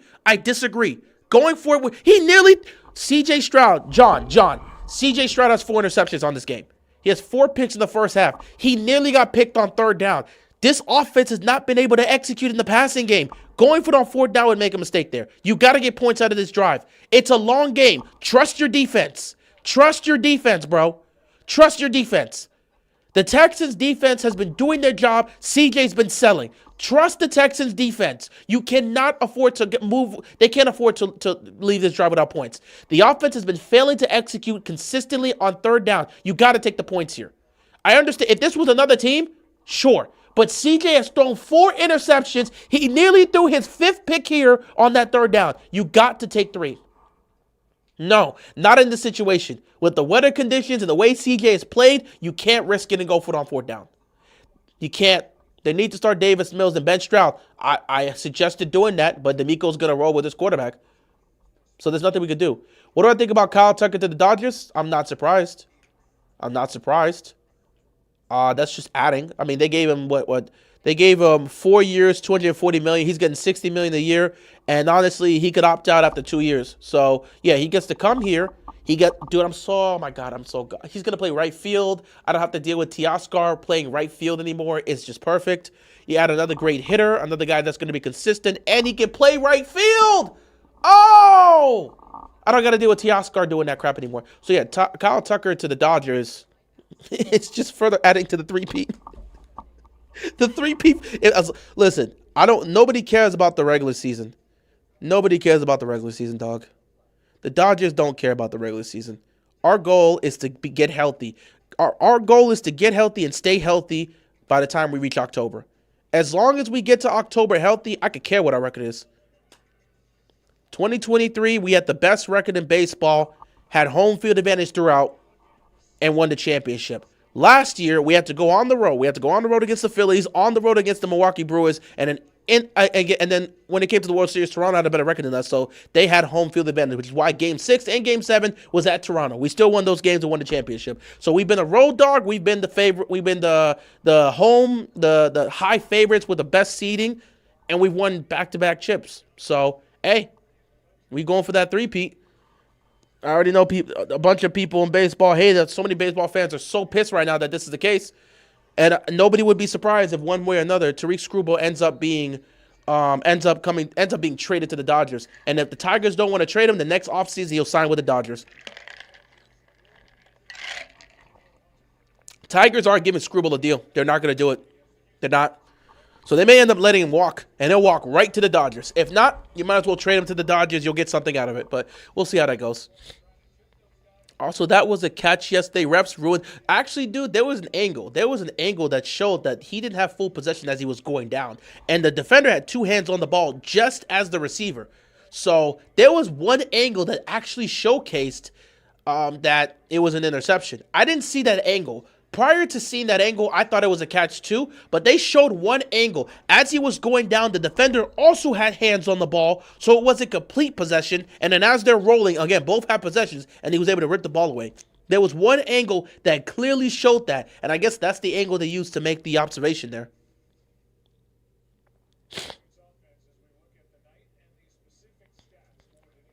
Pats are shutting down Will Anderson and Hunter. They got 3 sacks on the day. I don't know if we could say the Patriots. I don't know if we could say the Patriots shut down Will Anderson and Hunter. Will Anderson and Hunter have 3 sacks. They got 3 sacks on the game. So no, I wouldn't agree in saying they're shutting down Hunter. They got 3 sacks on the game. And I don't know if it was Anderson or Hunter that forced the fumble, but they got 3 sacks on the game. I don't think they've been shut down. They're doing their jobs. You need to go to Boston and play quarterback for the Texans. You'll be better than Stroud. I'm fine right here. Go ask a Texans fan to do that.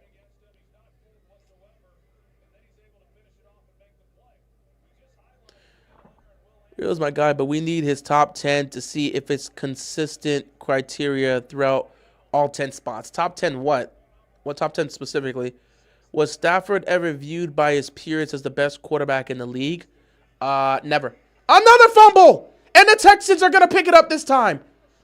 This Texans defense is doing everything in their power to try to carry CJ's bum self to a championship game. That's 3 turnovers, by the way, for Drake May. Pointing that out right now. And someone that was just saying Will Anderson and Hunter are being shut out. I don't know what you're talking about. That's 4 total sacks for them. What do you mean they're getting shut out? They've been cooking all day. Despite my frustration with the PI call, that wasn't a catch, unfortunately. Yeah. It was a dime by Allen. I'm not fully sure if we could say that, going back and look at the play, it wasn't an over-the-shoulder throw. The receiver did have to slow. I would actually have to go look at it again. I don't know if I would say it's a full dime. Drake May is actually good, though. I mean, yeah, he's good, but he's turned the ball over 3 times. I don't know what to tell you. Then again, I don't hold him responsible for him. The 2 of his 3 turnovers are strip sacks from his blind side. A quarterback getting hit from his blind side and fumbling the ball is that's not his fault. So I'm not looking at this and saying, oh, yeah, he's responsible. CJ gets sacked. Oh, my goodness. He's just, oh, Jesus Christ. Oh, my God, CJ, please. Bro, this game going to end with like 20 turnovers. Are we heading there now? We are definitely heading there. We on our way. It's so weird. 3 of the 4 teams in the AFC North will have new coaches. Will the worst head coach, while the worst head coach gets to keep his job? Yeah, Harbaugh's gone. Tomlin's retired. Harbaugh's gone to the Giants. Tomlin's technically retired. Stefanski's gone to the Falcons, and Zach Taylor still has his job. 2nd and 18. CJ Stroud over the middle. The ball is caught by Higgins, gets them to the 28-yard line. They're going to at least be in field goal range. 3rd down coming up here. I thought Will Campbell was good.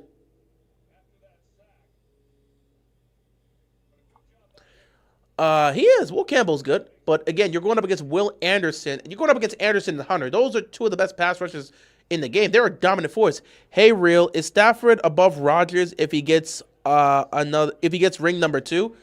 A conversation. I don't know. I mean, my thing is he would have to get that MVP. It's going to be tough. Rodgers has 4 MVPs. CJ's going to take off for once instead of trying to force the ball. 1st down Texans. My thing about it is this. Aaron Rodgers has 4 MVPs. Aaron Rodgers is viewed by many to be a top 5 quarterback all time because of the numbers, the total numbers he has. I think he still has the highest touchdown to interception ratio. I think it's still 4-1. So again, the numbers he's put up, the MVP seasons, he's got 4 MVP seasons.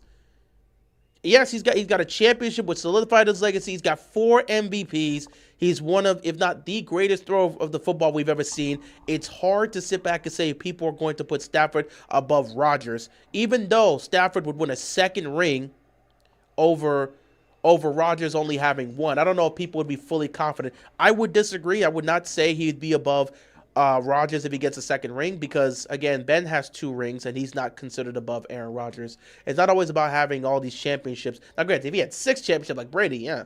You know, Mahomes has 2 MVPs and 3 rings. He's above Aaron Rodgers. That makes sense because he's got multiple MVPs and multiple titles. But Stafford getting that 1 MVP and getting 2 championships would be great, but I don't know if people would sit back and put him over somebody that's won 4 MVPs. 2nd and 8, handing the ball off here, and it's a slip. It's a slip. He fumbled the ball. Oh, my God, I can't keep doing this, man. They got to check if he's down. They got to check if he's down. That's a fumble. They're going to turn the ball over 20 times today. They're going to turn the ball over 20 times today. How many turnovers have happened in this game? What's the record for the most turnovers in the playoff game? What is the record for the most turnovers in the playoff game? D'Amico Ryan is about to snap on this offense, bro. They can't hold on to the ball to save their lives. Let me say this right now. D'Amico Ryan is not going to be the one to blame if they lose this game. This offense is turnover. 8 turnovers. 8 turnovers for the 2 teams. They're on their way to 10. There's 5:21 left in the 3rd quarter. How many turnovers are we going to see? How many turnovers are we going to see? This is disgusting work. Mike Tomlin will be coaching for the Bucs in 2027. I don't know about that. He's going to take a break from coaching like Sean Payton did. Well, I don't know about that. I don't know about that.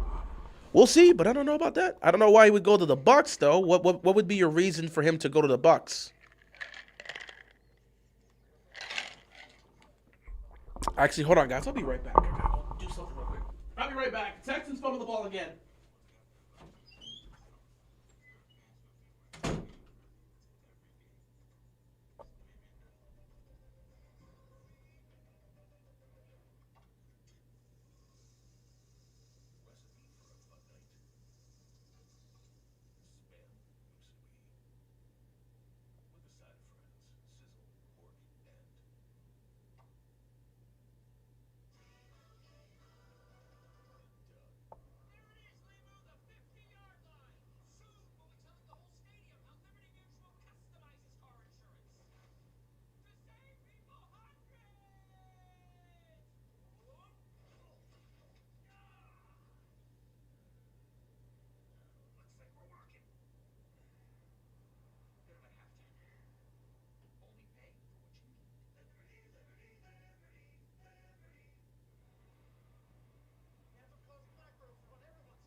Okay. As I walk in, Houston's defense once again trying to make a stop. The Patriots are 1-9 on third downs. Third down and 8. Oh boy, just don't turn the ball over and make smart plays here, Drake. They're going to check the ball down, and the Texans are going to get off the field. Look at this. Texas defense gets this Patriots offense off the field, and it's just been bad. Todd Bowles is a bum and doesn't know what he's doing. Bucks will fire him after next season, bring in Mike Tomlin. My thing is, why would Mike Tomlin want to go there? What would be the reason for Mike Tomlin to want to go coach that team?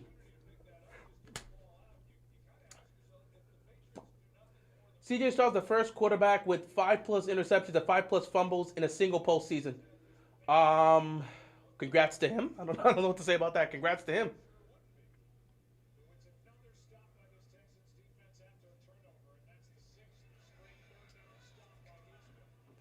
Let's see.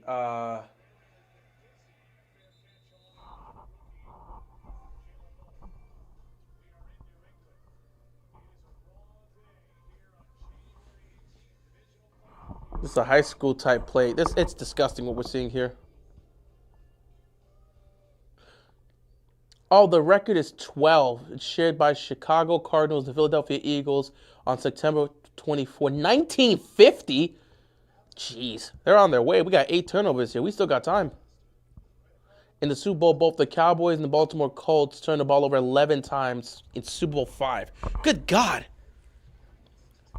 Thanks for the history. I appreciate that, John. Appreciate that a lot. I just know whoever represents the AFC will get crushed by whoever wins. I told y'all, the NFC's got this year. Back-to-back titles for the NFC this year. Straight up.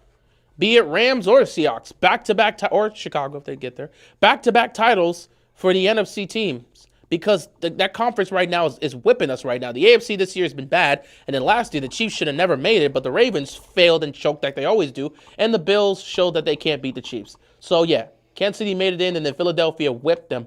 Whipped them sorry boys into shape.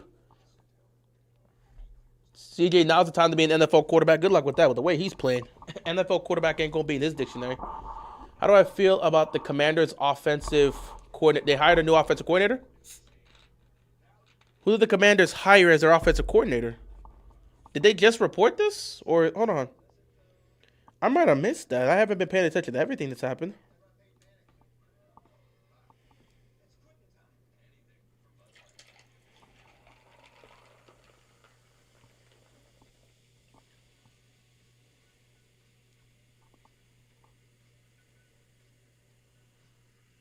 Hold on. Who's the Commanders' offensive coordinator now?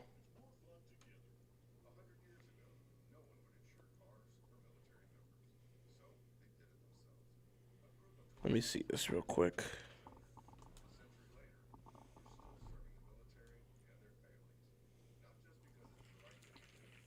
I don't see anything. Wait. Oh, yeah. I forgot. I did see this. David Blow. Oh, okay. Yeah, I don't know much about him. I completely forgot. I spoke about this a few days ago when it happened. How did I forget so quickly? Dude, there's been a lot of coaching changes. Yeah, how do I feel about the Commanders' new offensive coordinator? I don't have much of an opinion on them. I don't know anything about David Blow. I don't know much about him. Ben Johnson spoke highly of him, so I hope he works out for Washington. But I don't really have much of an opinion on him because I don't know too much of what he's done. I guess he was on the Bears coaching staff?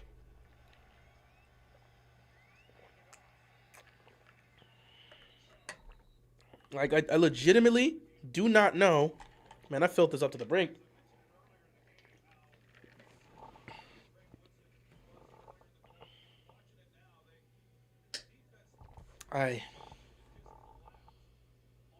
But yeah, I don't really have an opinion on that, but we'll see.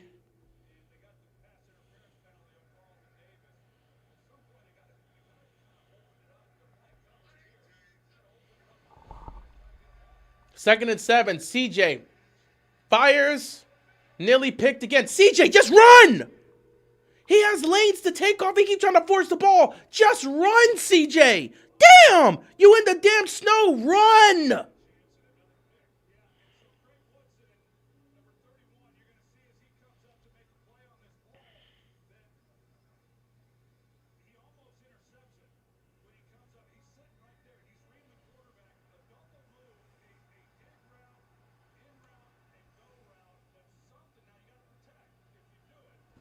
Third down and 7 here. CJ's been terrible today. 2:48 left to go in this third quarter. CJ's going to take the snap. They're sending everybody. A blitz is coming. He fires downfield. Incomplete. No flag. Oh, they're going to throw the flags. They're calling pass interference. I don't agree with that call. Did he turn his head? Did he turn his head? I need to know right now. Did he turn his head? Did he turn his head?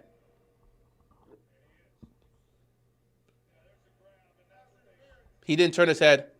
He grabbed him and he didn't turn his head. The corner grabbed him and didn't turn his head. That's pass interference. That's pass interference. He grabbed him and did not turn his head. That is clear PI. I need JD5 versus Lamar in the Super Bowl. That'd be cool. That'd be cool. CJ Stroud sucks. He's been terrible in the playoffs. 1 touchdown to 4 interceptions today.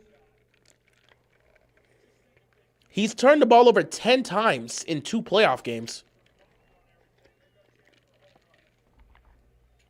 this year. Drake May winning MVP would be such a detriment to the Josh Allen agenda. It'd be so funny. I mean, that's cool. I don't care. CJ, I don't really care. Oh, my goodness. Jeez. I don't really care about the agendas for the most part. I mean, people will go at it, but I don't really care about the agendas. And D'Amico Ryan has to be having a freaking headache right now. I feel for D'Amico Ryan, bro. His offense is just selling the hell out of this game. This is a very winnable game. They have a real chance to try to take this. And they're just... Oh, my God.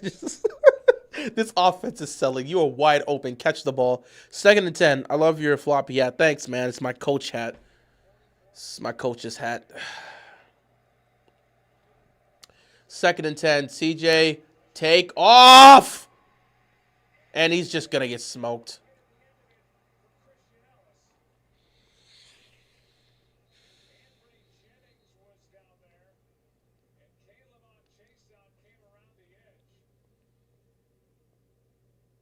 Jeez. And now Jennings is hurt. They're going to take a look at him for a quick second, but he's hurt.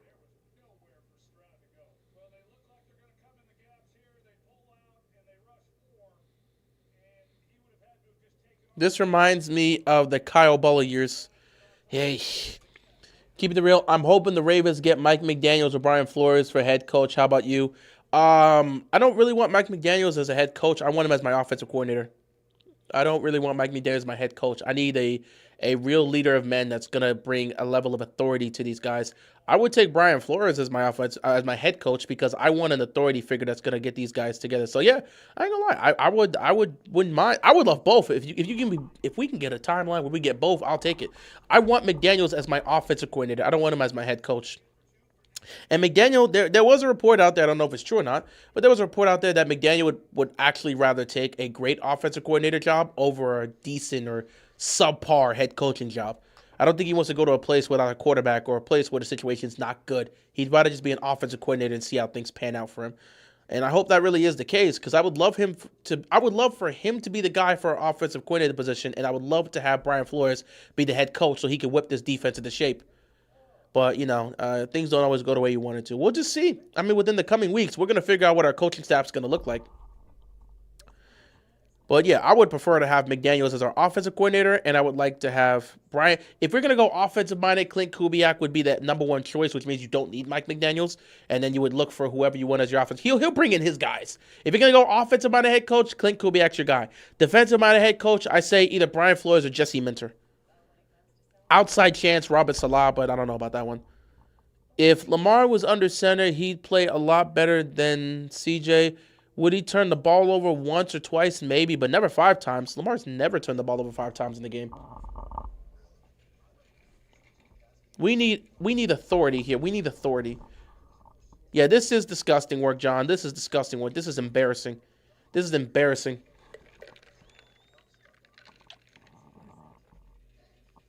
And to think, one of these two teams is going to be representing the AFC.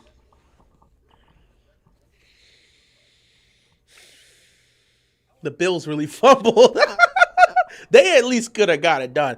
There's not a doubt in my mind that Baltimore would have lost to Houston. Do you look at this? Do you see how this Houston team's playing? You could talk to me a million times about what Lamar and Derrick Henry would have done. Bro, Falele and Voorhees would have got Lamar smoked against the Texas defense. Oh my God, the Bills, they really fumbled. That's why they were crying. All those players were crying because they knew they missed an opportunity, man. They knew they missed out on an opportunity. I feel for the Bills, man. Those players know they missed an opportunity. I don't feel for Bills Mafia. They deserve this smoke. But I know for a fact the Bills players know they missed out on an opportunity. 3rd and 13. CJ's going to launch this down the field. It is caught. At least get back at the field goal range. In the snow, you're going to have to kick a field goal here. You can't punt it. Unless they feel they got to go for it here. Because the snow is just pouring right now. That's a catch. The snow is pouring right now. What do you do if you're DeMeco Ryan? Do you try to take that kick or do you go for it? I still think the weather is not bad enough to where you can't kick. I would kick a field goal. And that's exactly what DeMeco Ryan's going to do. 51-yard field goal here. This is a toughie, man. I don't know if he can hit in this condition, man. If he misses this, I wouldn't be surprised. Here we go. 51-yard field goal. He got it. 5-point game. 21-16 with 132 left to go. If they got to get it via field goals, take what you could take, man. Just give the NFC champion the Lombardi. At this point, might as well. Denver could have won this thing, but there's no Bo Nix. Denver really could have won this thing. Oh! And now Jarrett Stidham is the only hope for Broncos country. Oh, my God. Put him to bed. Oh, no.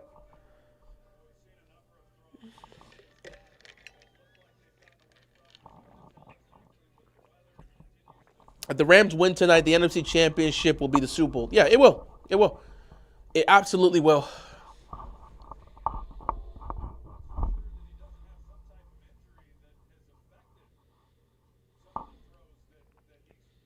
Man, if the Texans win this game and CJ Stroud goes to an AFC Championship game, people are going to be real pissed because he got 10 turnovers in the playoffs in 2 games. Ain't no way, bro. Well, I don't know, not 10 turnovers because he had 5 fumbles, but I think he lost 2 and also threw a pick. So he has 8 turnovers. And he has like 7 or 8 turnovers in the playoffs right now. Broncos need to sign Peyton. Peyton ain't coming back to play at this point. That man ain't thrown a football since Super Bowl 50.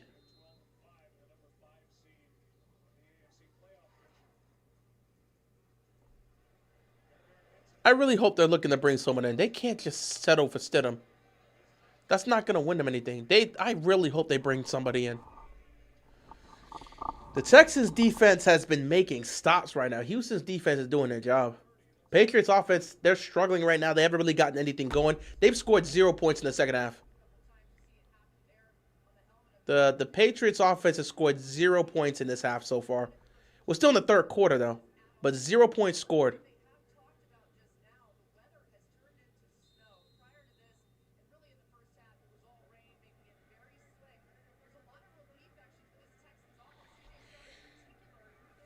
First and 10. New England needs to put together a drive right now. Nice toss here. First down, Patriots. Broncos need to try and bring in Phillip Rivers.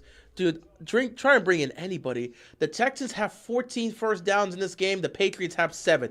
This is a crucial drive for the New England Patriots. They've got to get points out of this. Houston's starting to catch up, man. They got to get points out of this. I mean, if they could, I don't know if the Colts. I mean, he retired, but he retired with the Colts. Is he still? Is it possible for the Patriots to go get him? They're gonna roll out here, and May's gonna have to. Oh! Hunter got him down, but I swear he folded him. Like he was running, and then like Hunter came and tackled him like this. It's like his. I didn't like. Let me look at that again. Looked like he folded him. That was dangerous. I didn't like how that tackle went. That was a brutal one there. Look, he got him in the head. He got him in the head. He didn't touch the face mask, but, man, that was a nasty way to go down. Houston is not winning. Relax, bro. Nicholas, again, you got to go check your win-loss record, bro. Your win-loss record has been, I don't know, bro. I don't know what your win-loss record is. It may be nasty. It may be great, but you've said this a lot. I need to see your win-loss record because I've been here plenty of times where you said one team was winning and they lost. And I've been here plenty of times where you've said that. I want to know what your win-loss record is. We're going to see. At the end of this game, we're going to see if this is going to add to the tally of losses or wins. I've been here plenty of times where you said one team was going to win and the other team ended up winning. So I would love to know your win-loss record on your predictions.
Fourth quarter time, ladies and gentlemen.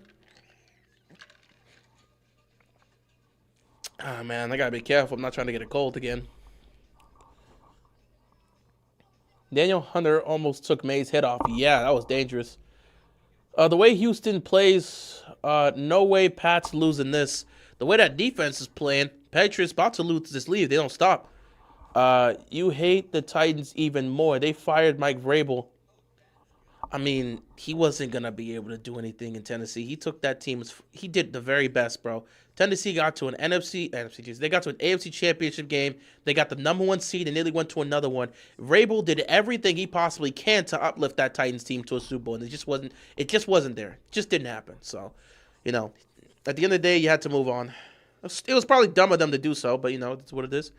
One more quarter of this terrible game. Man, I'm just getting ready. I'm just trying to get ready for the Bears and the Rams. That should be an interesting one to see.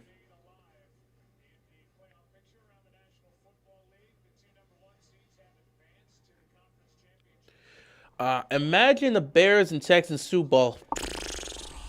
Good Lord, I can't take that. Why in the hell did Trae Young want to go to the Wizards? I don't mind, but I'm happy he's there. I can't wait to see him play for the Wizards. I don't even need to know the reason. I'm glad he's here. I could go watch him play. Of all the teams, I would have loved him on the Heat. Heat, Pistons, etc. He could have been on the contender. Instead, he's in the worst team in basketball. Listen, he wanted to go to the Wizards. Nobody ever says they want to go to the Wizards. He's here in the nation's capital. He's going to bring back a lot of attention. People going to start coming to the games again. I'm all for it. I can go watch Trae Young play. I'm all for it. I don't need to know his reasoning, but I'm all for it because no one ever says they want to come to Washington. He did. We appreciate that. 3rd and 8. May fires. Incomplete. Flag on the play. Pass interference. Cowboys fans getting scared right now. If Houston wins, which they won't, Cowboys will never live this down. They made it to a championship game before the Cowboys. That'd be funny. Honestly, Wizards have a little core. They might be good. The thing is, the Wizards need to continue to tank. Wizards need to continue the tank so they can keep their draft pick. They got to use that draft pick to get a top. They got to use that draft pick to go get somebody from the draft because the draft this year is going to be pretty good. Get somebody. You got a nice young core that you have here. Get somebody in the draft. They also will have space to do something in free agency. And you hope with at least Trae Young being here, somebody might want to come play with them. So the Wizards could do something within the next few years of having Trae Young here. They might end up being competitive for once. Maybe they could fight up for a play-in spot and potentially make the playoffs. I mean, there's some good looks for the Wizards. They may be able to do something. So good for them.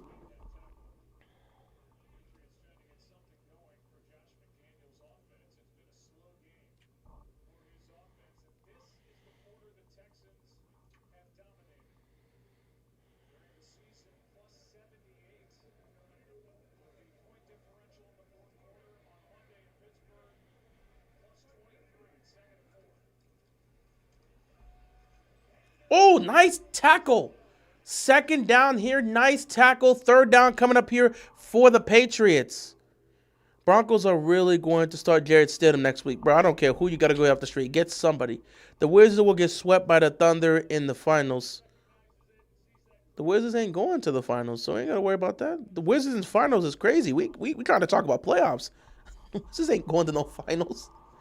Wizards and finals don't even register. That don't even compute. They just want to be competitive and try to make the playoffs again.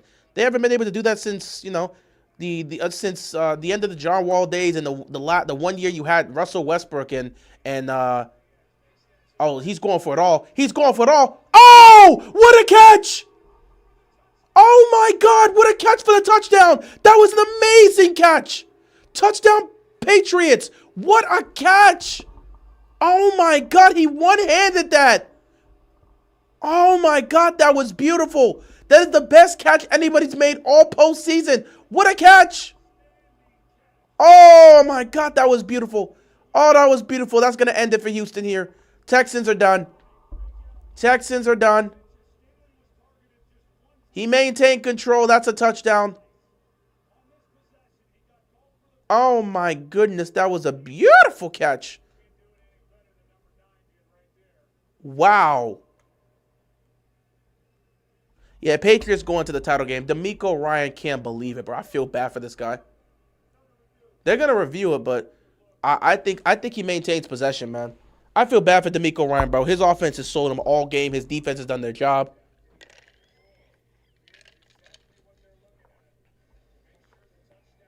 Oh no, that ball moved a little bit, and it did touch the ground. But they're trying to see if he maintains possession. They're gonna have to review that one. That's a toughie. I think he maintained possession, but I don't know. The Texas defense could hold up for so long. Dude, that was just an amazing catch. The defense was there. He stretched his arm out for a one-handed grab. That's not on the defense. That's one hell of a play. Can't even blame the defense for that. And he did that on Stingley? Dude, it was great defense. He just extended his arms. That's crazy.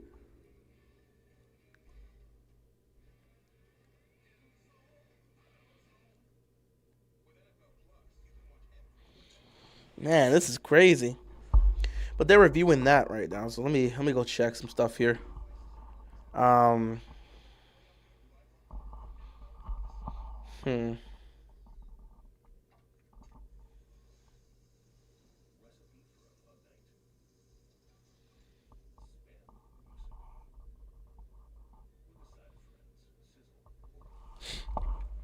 Hmm.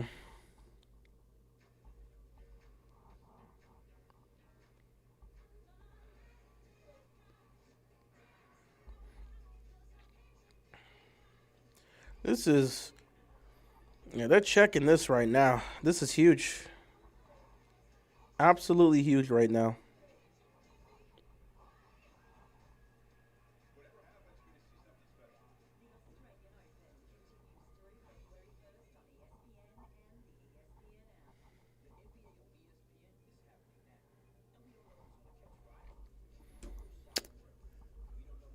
Oh boy. Um Also, yeah, CJ's getting cooked. He's getting cooked on Twitter. I haven't really been on Twitter much throughout this game, but CJ is getting cooked on Twitter right now. Someone actually pulled up. They said it was all downhill for CJ Stroud after he started. He put that. You remember when CJ Stroud had that top 5 list when he named the top 5 quarterbacks in the league and he put his name on the list? I think it was like he had Lamar, Mahomes, Allen, himself, and then Dak. Oh, people are cooking him for that take. Oh boy, they are cooking him for that take.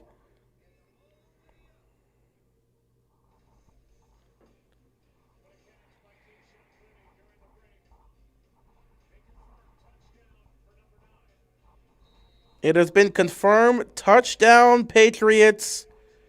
Oh boy. Extra point is up and good, and the Patriots are up by 12. Game's not over yet. Game is not over yet, but it's a 12-point game. That was an amazing catch, by the way. I'm not even gonna lie. That was an amazing catch.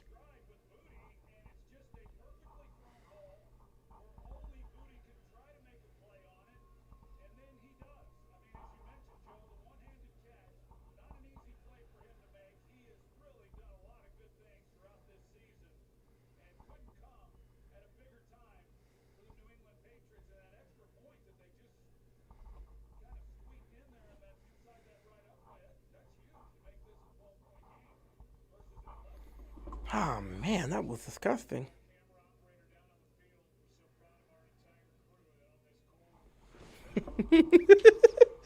Oh my god! You guys remember that scene? I don't remember who was looking at Russell Wilson. Not that scene. You guys remember that I don't remember when you remember. Oh my god! I keep stumbling my words. You remember when Russell Wilson was on the Denver Broncos? I don't remember who was looking at him like that. They just gave him like a mean death stare while he was getting water. Someone said that's how the Texas defense are looking at CJ Stroud right now. 12-point game. I don't know. Troy Aikman might be right. That could be the knockout punch. The offense has done nothing today. So we finna find out sooner rather than later. That could be the knockout punch here. 12-point lead. 12:51 left. There's still time. It's not like the game is completely over, but they're running out of time to do something.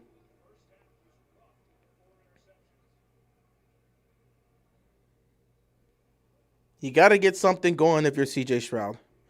You need a touchdown on this drive to get yourself back in this game. It is a 2-score game.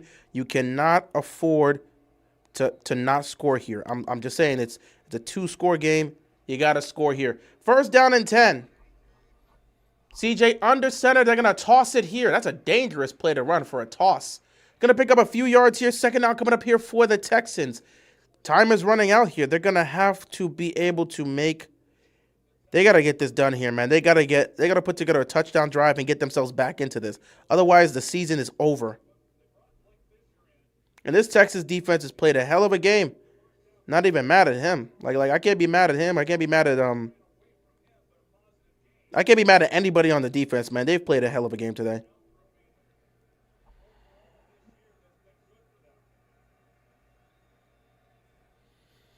Second down and 6. CJ in the shotgun here. He takes the snap. He's looking towards his left. He's going to fire downfield. He's got a man. Oh! Great. He tried to make the adjustment. Incomplete. The defense makes a stop. Great defense there to knock the ball away. Third down and 6. CJ really went for it all.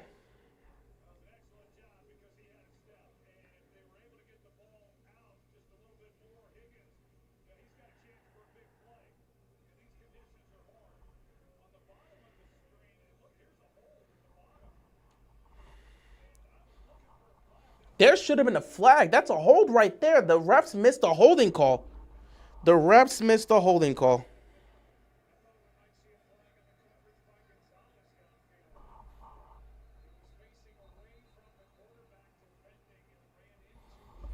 No time left on the play clock. We're going to find out what this is about.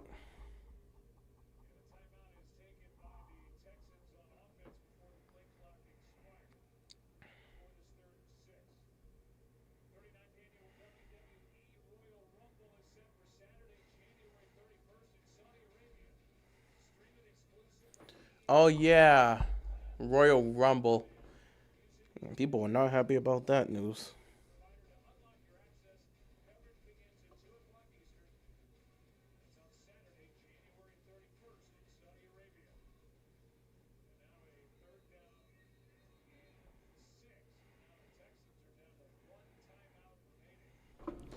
Texas got one timeout remaining. They're down by 12. Things are just not looking good for them. They need a miracle right now.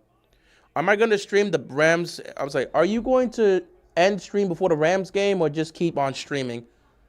I'd probably just end the stream and then go to the Bears and the Rams because I have to do a few things to set up that. So I'm not going to keep streaming. I'm just going to end this one and go to the next one. Third down and 6, incomplete. It's 12 minutes left. You have to go for it. You don't have a chance. This is your season. And now you have Stover down and he's holding his knee. Injury on the field here. Everything is collapsed for the Houston Texans. This is where their season ends, man.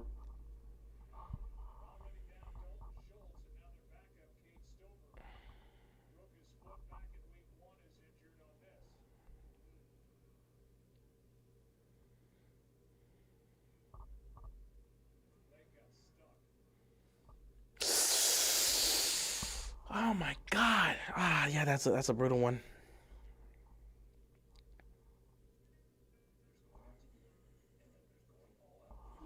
Yeah, I didn't like how that looked, man. His leg, man. His leg. Oh, yeah, that's a rough one. That is a rough one. Oh, boy, I hope he's going to be okay. The game doesn't start till 6:30, but we'll see how that goes. This game is going to be over. It's 5:51 now, so I have time between this game and the next game. So I'm going to stream the Bears and Rams game. I said I was going to do that, but I'll cut this stream off and then move on to the next one. So, yeah.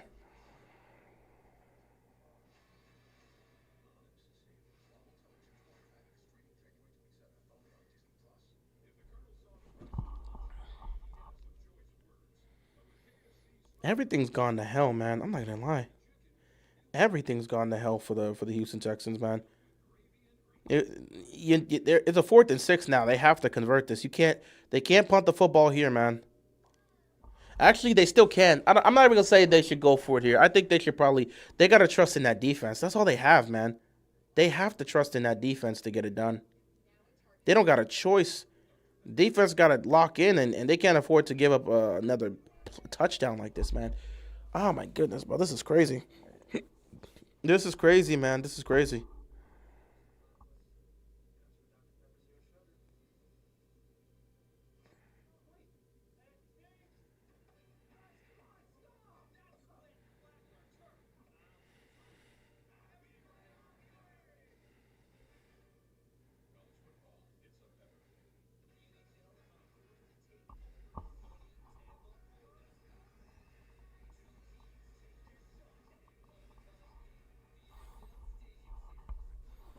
This was their best shot at an AFC championship, but Stroud still has his head up.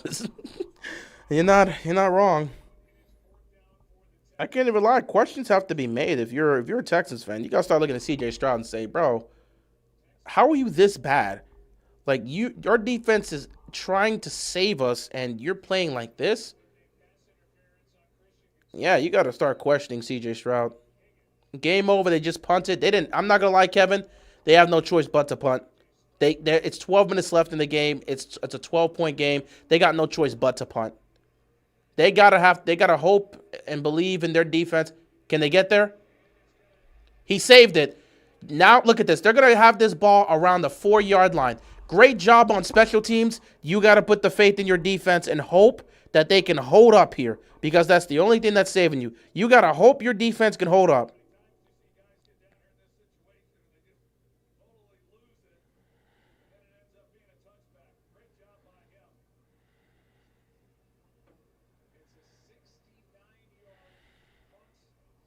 That was a fantastic punt, by the way.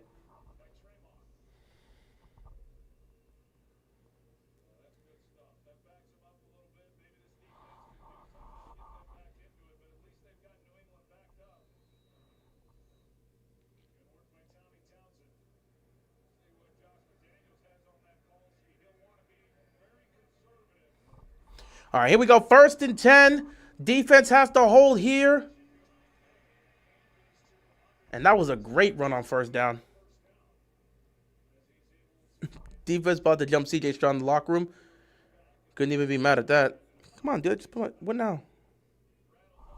What is this? What is this? Hold on for a second. Oh, okay. This is something else. 2nd down and 2. Neither team has really rushed the ball in this game. Patriots going to score another touchdown. The defense is getting gassed out. If they score a touchdown here, the game will be at like 5 minutes left, and that'll be the true dagger. 2nd down and 2. 1st down.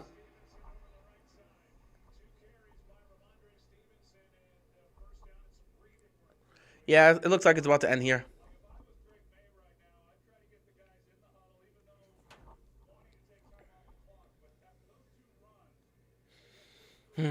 11 minutes left to go. We are under 11 minutes now. The Patriots are 28-1 all-time when leading by 8+ points in the 4th quarter. The only loss was against the 1976 Raiders, which again, longtime Patriots fans never forgot that. It was a personal foul. It was a personal foul that call. That's what it was. It was a personal foul call on the Patriots because they hit the quarterback as he was throwing a Hail Mary. They called a personal foul call. And since this was the 70s, they didn't really have an overall aspect of standing about the personal foul rule. So they just basically, the ball was, wherever the ball landed, wherever the ball was set, that's where they put the ball. So it was a personal foul call.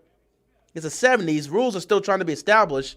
And they ended up getting the ball at the goal line, scored a touchdown, and upsetted the Patriots. 2nd and 1. You're going to run, and he's going to pick up a 1st down. Texans defense needs to make a stop here. They're running out of time. They have 1 timeout left. We are under 10 minutes.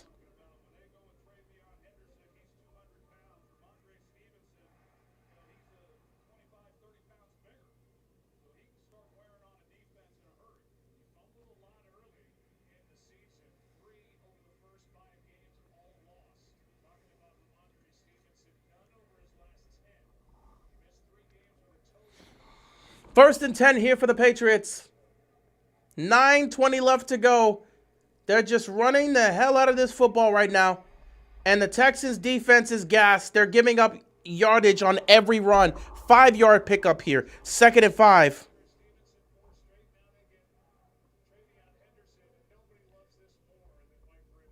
The Ravens have now completed their interview with Robert Saleh for the head coaching position. I just saw that.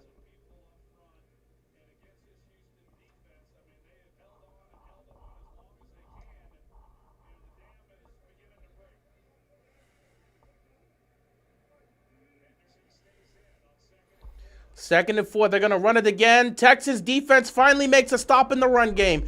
3rd down and long coming up here. 8.5 to go in this game.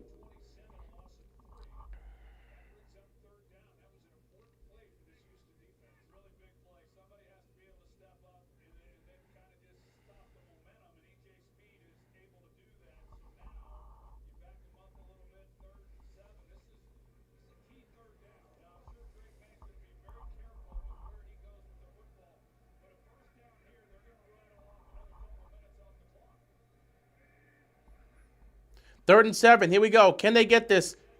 Nice throw. 1st down, Patriots. Beautiful throw to Diggs. 1st down, Patriots. And this is going to be the end of the Texans, man. Their defense can't make a stop. So, okay. So, Robert Saleh was the last known interview that the Ravens were doing. We don't know if they have any unknown interviews, but Robert Saleh was the last known interview that they were doing. So, unless they got any other interviews planned, the Ravens have completed the first round of interviews. So now they're going to pick their finalists, like 4 or 5, for the second round of interviews, and they're going to go with that 4 and 5, and then they're going to try to break it down to see who they want to get from that list. Who's your pick for Coach of the Year? My pick is Mike Macdonald. That'd be my pick. Mike Macdonald would definitely be my pick. Mike Macdonald definitely would be my pick. Obviously, you would look at Liam Cohen for what he's done with the Jacksonville Jaguars. You would look at look at Mike Vrabel for what he's done with the New England Patriots. You would look at Brian Johnson for what he's done with Chicago. I think there's a lot of good candidates. Mike Macdonald got the number 1 seed with Sam Darnold and turned that defense around. I think Mike Macdonald has a great shot. But again, like I said, Ben Johnson, Mike Vrabel, Liam Cohen, they also got cases as well for Coach of the Year.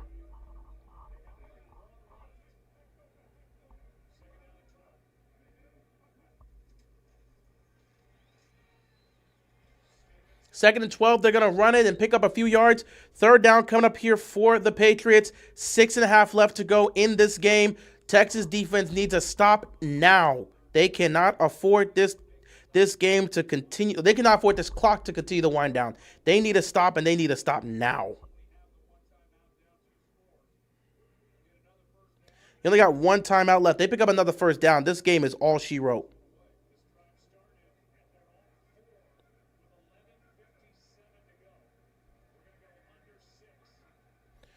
Here we go, 3rd and 8. May is floating it. Incomplete. No flag on the play. The clock will stop at 5:54. And the Texans get the ball back down 2 scores. But they're going to have to score quickly. They don't have a timeout. They have 1 timeout. They got to score quickly. So the defense was able to make a stop and stop the clock. But they're running out of time. They're absolutely running out of time. They have got to go and get something now. Like, that drive, honestly, was an amazing drive by the Patriots because all they needed to do was kill time. They just wanted to kill the clock, and that's exactly what they did. They just needed to kill the clock, waste time. They killed over 5 minutes on that clock. Not over 5. They killed over 5 minutes, nearly 6 minutes, too. So here we go. They got to march down the field. They cannot afford to kick. They need a touchdown. They don't need a field goal. They need a touchdown. They absolutely need a touchdown. They cannot afford a field goal. A field goal does nothing for them. A touchdown makes it a 1-score game. They need a touchdown. They absolutely need a touchdown. It's do or die. It's 4-down territory now for the Houston Texans. Season's on the line. Everything's on the line. It's time to put up or shut up. CJ Stroud, what do you have left in the tank? 1st down and 10 here. It's all about the pass game from this point forward. CJ over the middle, nearly picked. Jesus Christ. This is awful.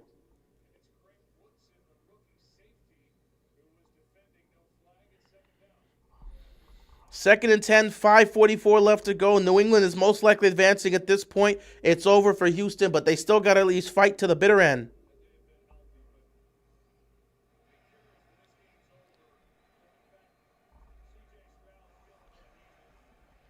Second and 10. Fires over the middle. It is caught. Picks up about 8, maybe 9 yards. Third down coming up here for the Texans.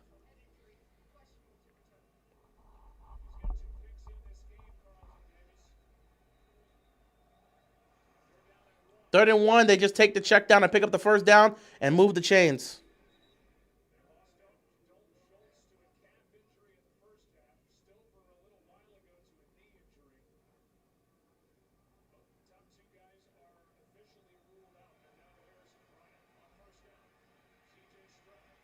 CJ going down the field and just throwing it out of bounds. Hey, vey, man, this is rough.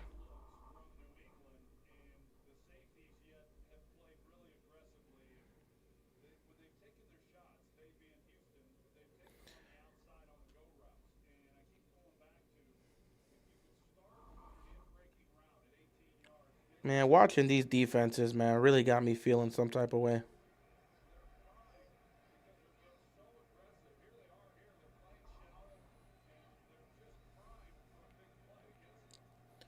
Second and 10. CJ over the middle. Incomplete. Great defensive play. Incomplete pass. Third down coming up here.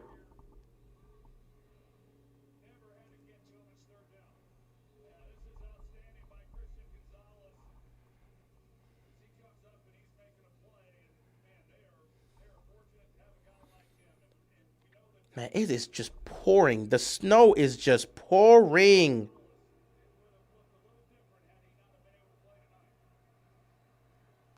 Third down and 10. Pressure's coming. CJ, he gets sacked. At that point, just throw the ball away, CJ.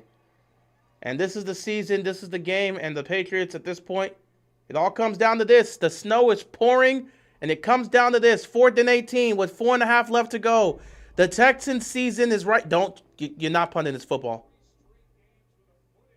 What are you doing? What?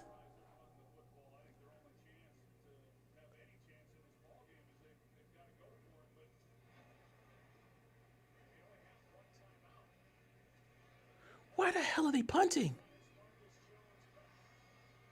Why in the hell are they punting? Yeah, they've given up. They've given up. The Houston Texans have given up. There's 4 minutes left in the game. You're down 2 scores, and you punted the football with 1 timeout left. D'Amico Ryan has given up. That is waving the white flag. That is waving the white flag right there. Now, that's the clearest example of waving the white flag. They know it's over. They know it's over. Ain't no way you just punted the football with 4 minutes left. They know the game is over. They know it's over. There's nothing else that needs to be said. The game is over, bro. Bro, it's over, bro. I don't even know what to say here. Why in the hell would you punt the football here?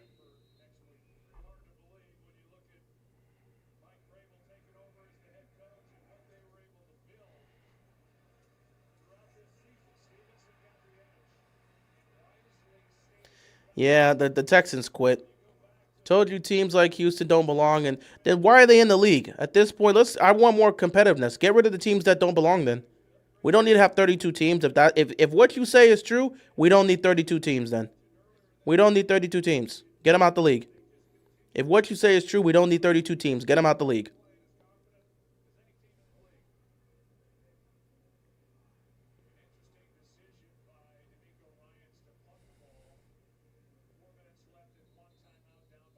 That man punted the ball and called it a day. I can't believe he did that, bro.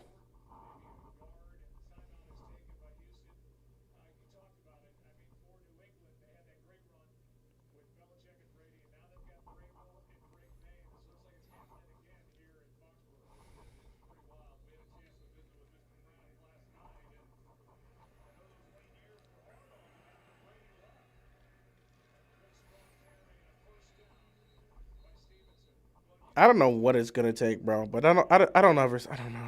I don't know what the Patriots, not the Patriots. I don't know what the Texans can do, bro. Oh, I did see it. So the Broncos are signing Ben DiNucci to their practice squad, man. Oh my goodness, Ben DiNucci has to save the season.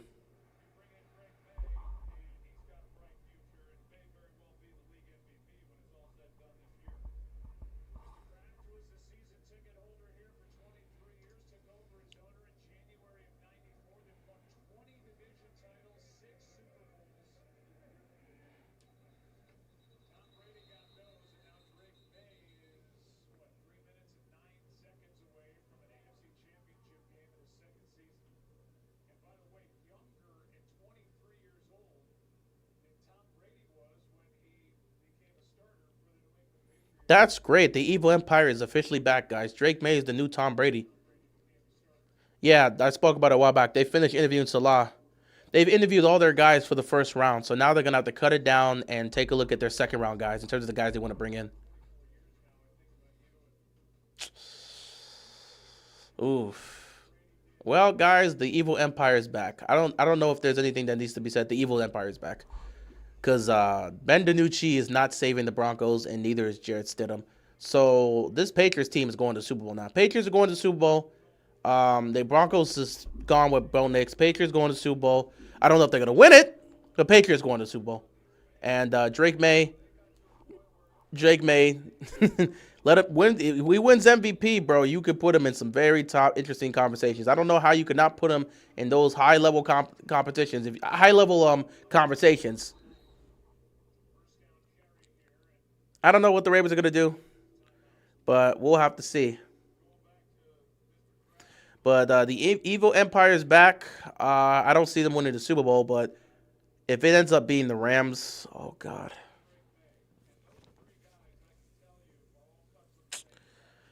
If it's Patriots Rams in the Super Bowl, we're dead. It's been time to have a conversation about CJ Stroud. It's been time to have a conversation about him. But guys, if it's Patriots Rams in the Super Bowl, my God, I'm afraid of it being Patriots Rams in the Super Bowl. Tom Brady won his first ring against the Rams, and it was in a situation where he didn't play great, but they went on a game-winning field goal. If the Patriots and Rams meet up in the Super Bowl, it feels like it's going to be another cycle all over again.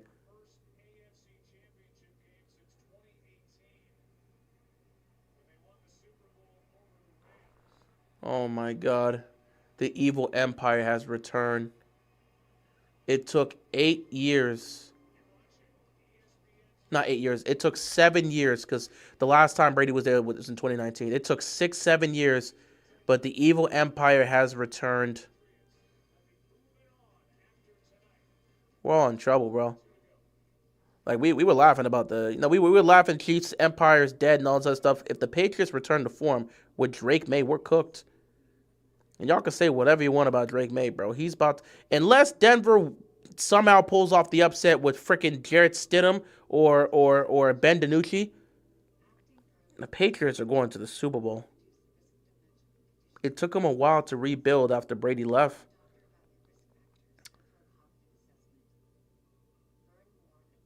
The Patriots empire has returned. And we could talk about it being in a week in a year where they didn't go up against nobody. They who they took on? They took on in the first round Justin Herbert, who's terrible in the playoffs, CJ Stroud, who's also terrible in the playoffs, and then Jared said they'll look at the path that they go through and say they didn't face off against top tier competition. But it's not gonna matter if they win the championship. All they need to do is have a taste of championship. They just need to have a taste of that Lombardi, and all of a sudden, bam, they're locked in. Guys, we are in so much trouble right now. We are in so much trouble, guys. It's not even funny. The evil empire has really returned, and we're in serious trouble.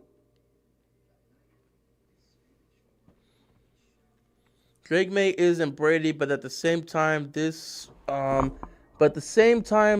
Patriots roster isn't great. If they add more on offense, watch out, Gregory.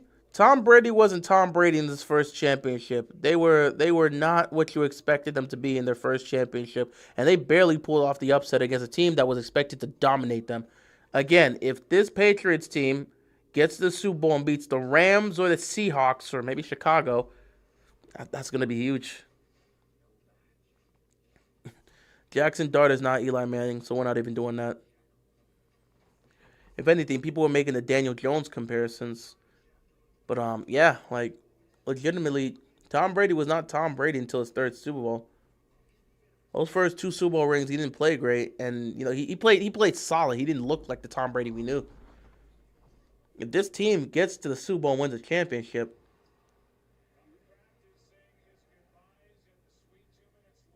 Seahawks ain't having that.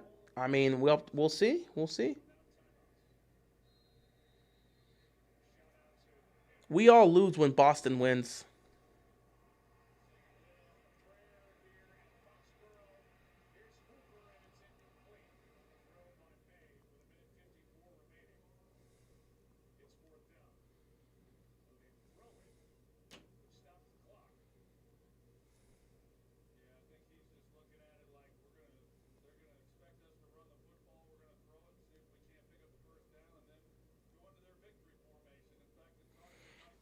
Dude, John, we've played the what if scenarios. If you had this team's version of the defense with that quarterback with this offense, we've played that a million times.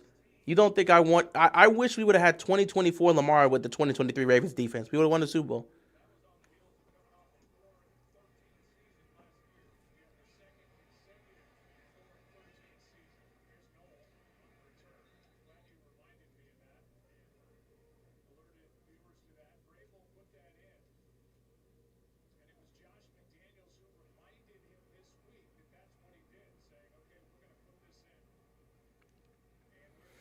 I think CJ will stay in Houston. It depends if Houston wants to keep CJ Stroud. Do they want to continue to move forward with him after a performance like this? Do the Texans still believe CJ Stroud is their guy? That's the questions we got to be asking.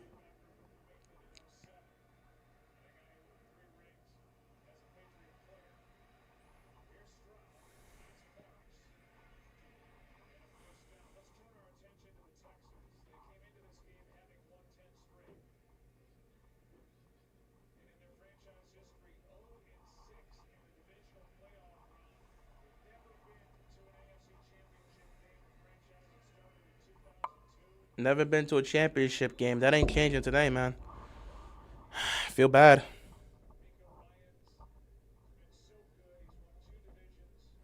D'Amico Ryan's he did what he could, man. He did what he could. The evil empire is not back in until they win the Super Bowl and they beat the Chiefs. I guess I don't know, bro. Either way, the evil empire isn't back, but the Patriots certainly are back.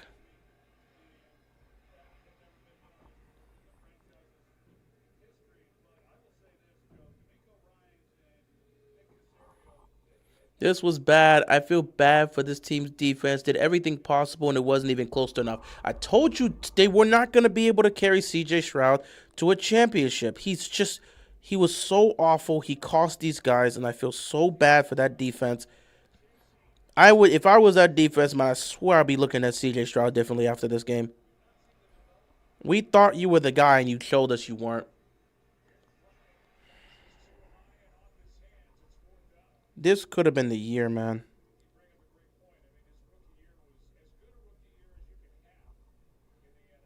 He's seriously regressed since his rookie year. He has seriously regressed since his rookie year, and that's such a damn shame.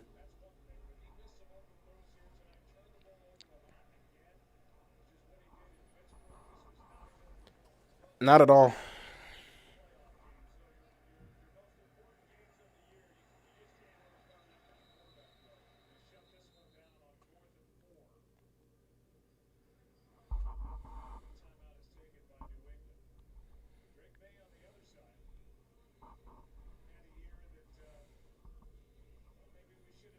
Also, again, this is a game that showcases just how important team game is. Drake May turned the ball over 3 times in this game, and they're going to the AFC title game. I'm going to keep emphasizing how much this is a team game. The team as a whole has to play well. We keep sitting back and talk about quarterback, quarterback, quarterback, quarterback. It's a team game. If this playoffs does anything, I hope it does this. I hope it showcases just how important team games aspects work in this situation. Please understand it's a team game. It takes a team to win a championship. If there's anything that showcased that, it should be this. 4th and 4, and CJ's going for it all. It's caught. Oh, he dropped it. And that's the season. The New England Patriots are going to the AFC Championship game for the first time since 2018 when they won the Super Bowl. Patriots are back. So it'll be the number 1 seeded Denver Broncos versus the number 2 seeded New England Patriots. I spent the last 2 months saying it was going to be Broncos Patriots in the AFC Championship game, but we don't get to have Bo Nix versus Drake May. So, yeah. Denver is going to have to play the game of their life. That defense is going to have to play the game of their life if they're going to go to the Super Bowl. That defense is going to have to play the game of their life if they want to go to the Super Bowl, man. But I think the Patriots may have this now. No Bo Nix, the Patriots may have this. With that being said, ladies and gentlemen, boys and girls, children of all ages, the New England Patriots are going to the AFC Championship game. What's Denver's chances of winning next week? Less than 50%. There's no Bo Nix. Less than 50%. With Bo Nix, it would have been about 50. It would have been over 50%. Not too high. I think it would have been a very close matchup, but it's below 50%. Without Bo Nix, it's below 50%. But with that being said, guys, I'm going to cut out now because I have to set up for the Rams and the Bears game that's going to start in 10 minutes. So I will see you guys in 10 minutes. Let me get this quick setup, and then we'll get ready for the Rams and the Bears. I will see you guys in 10 minutes. Thank you so much for tuning in. We'll be right back. We are just shutting this down and getting ready for the next game. So I'll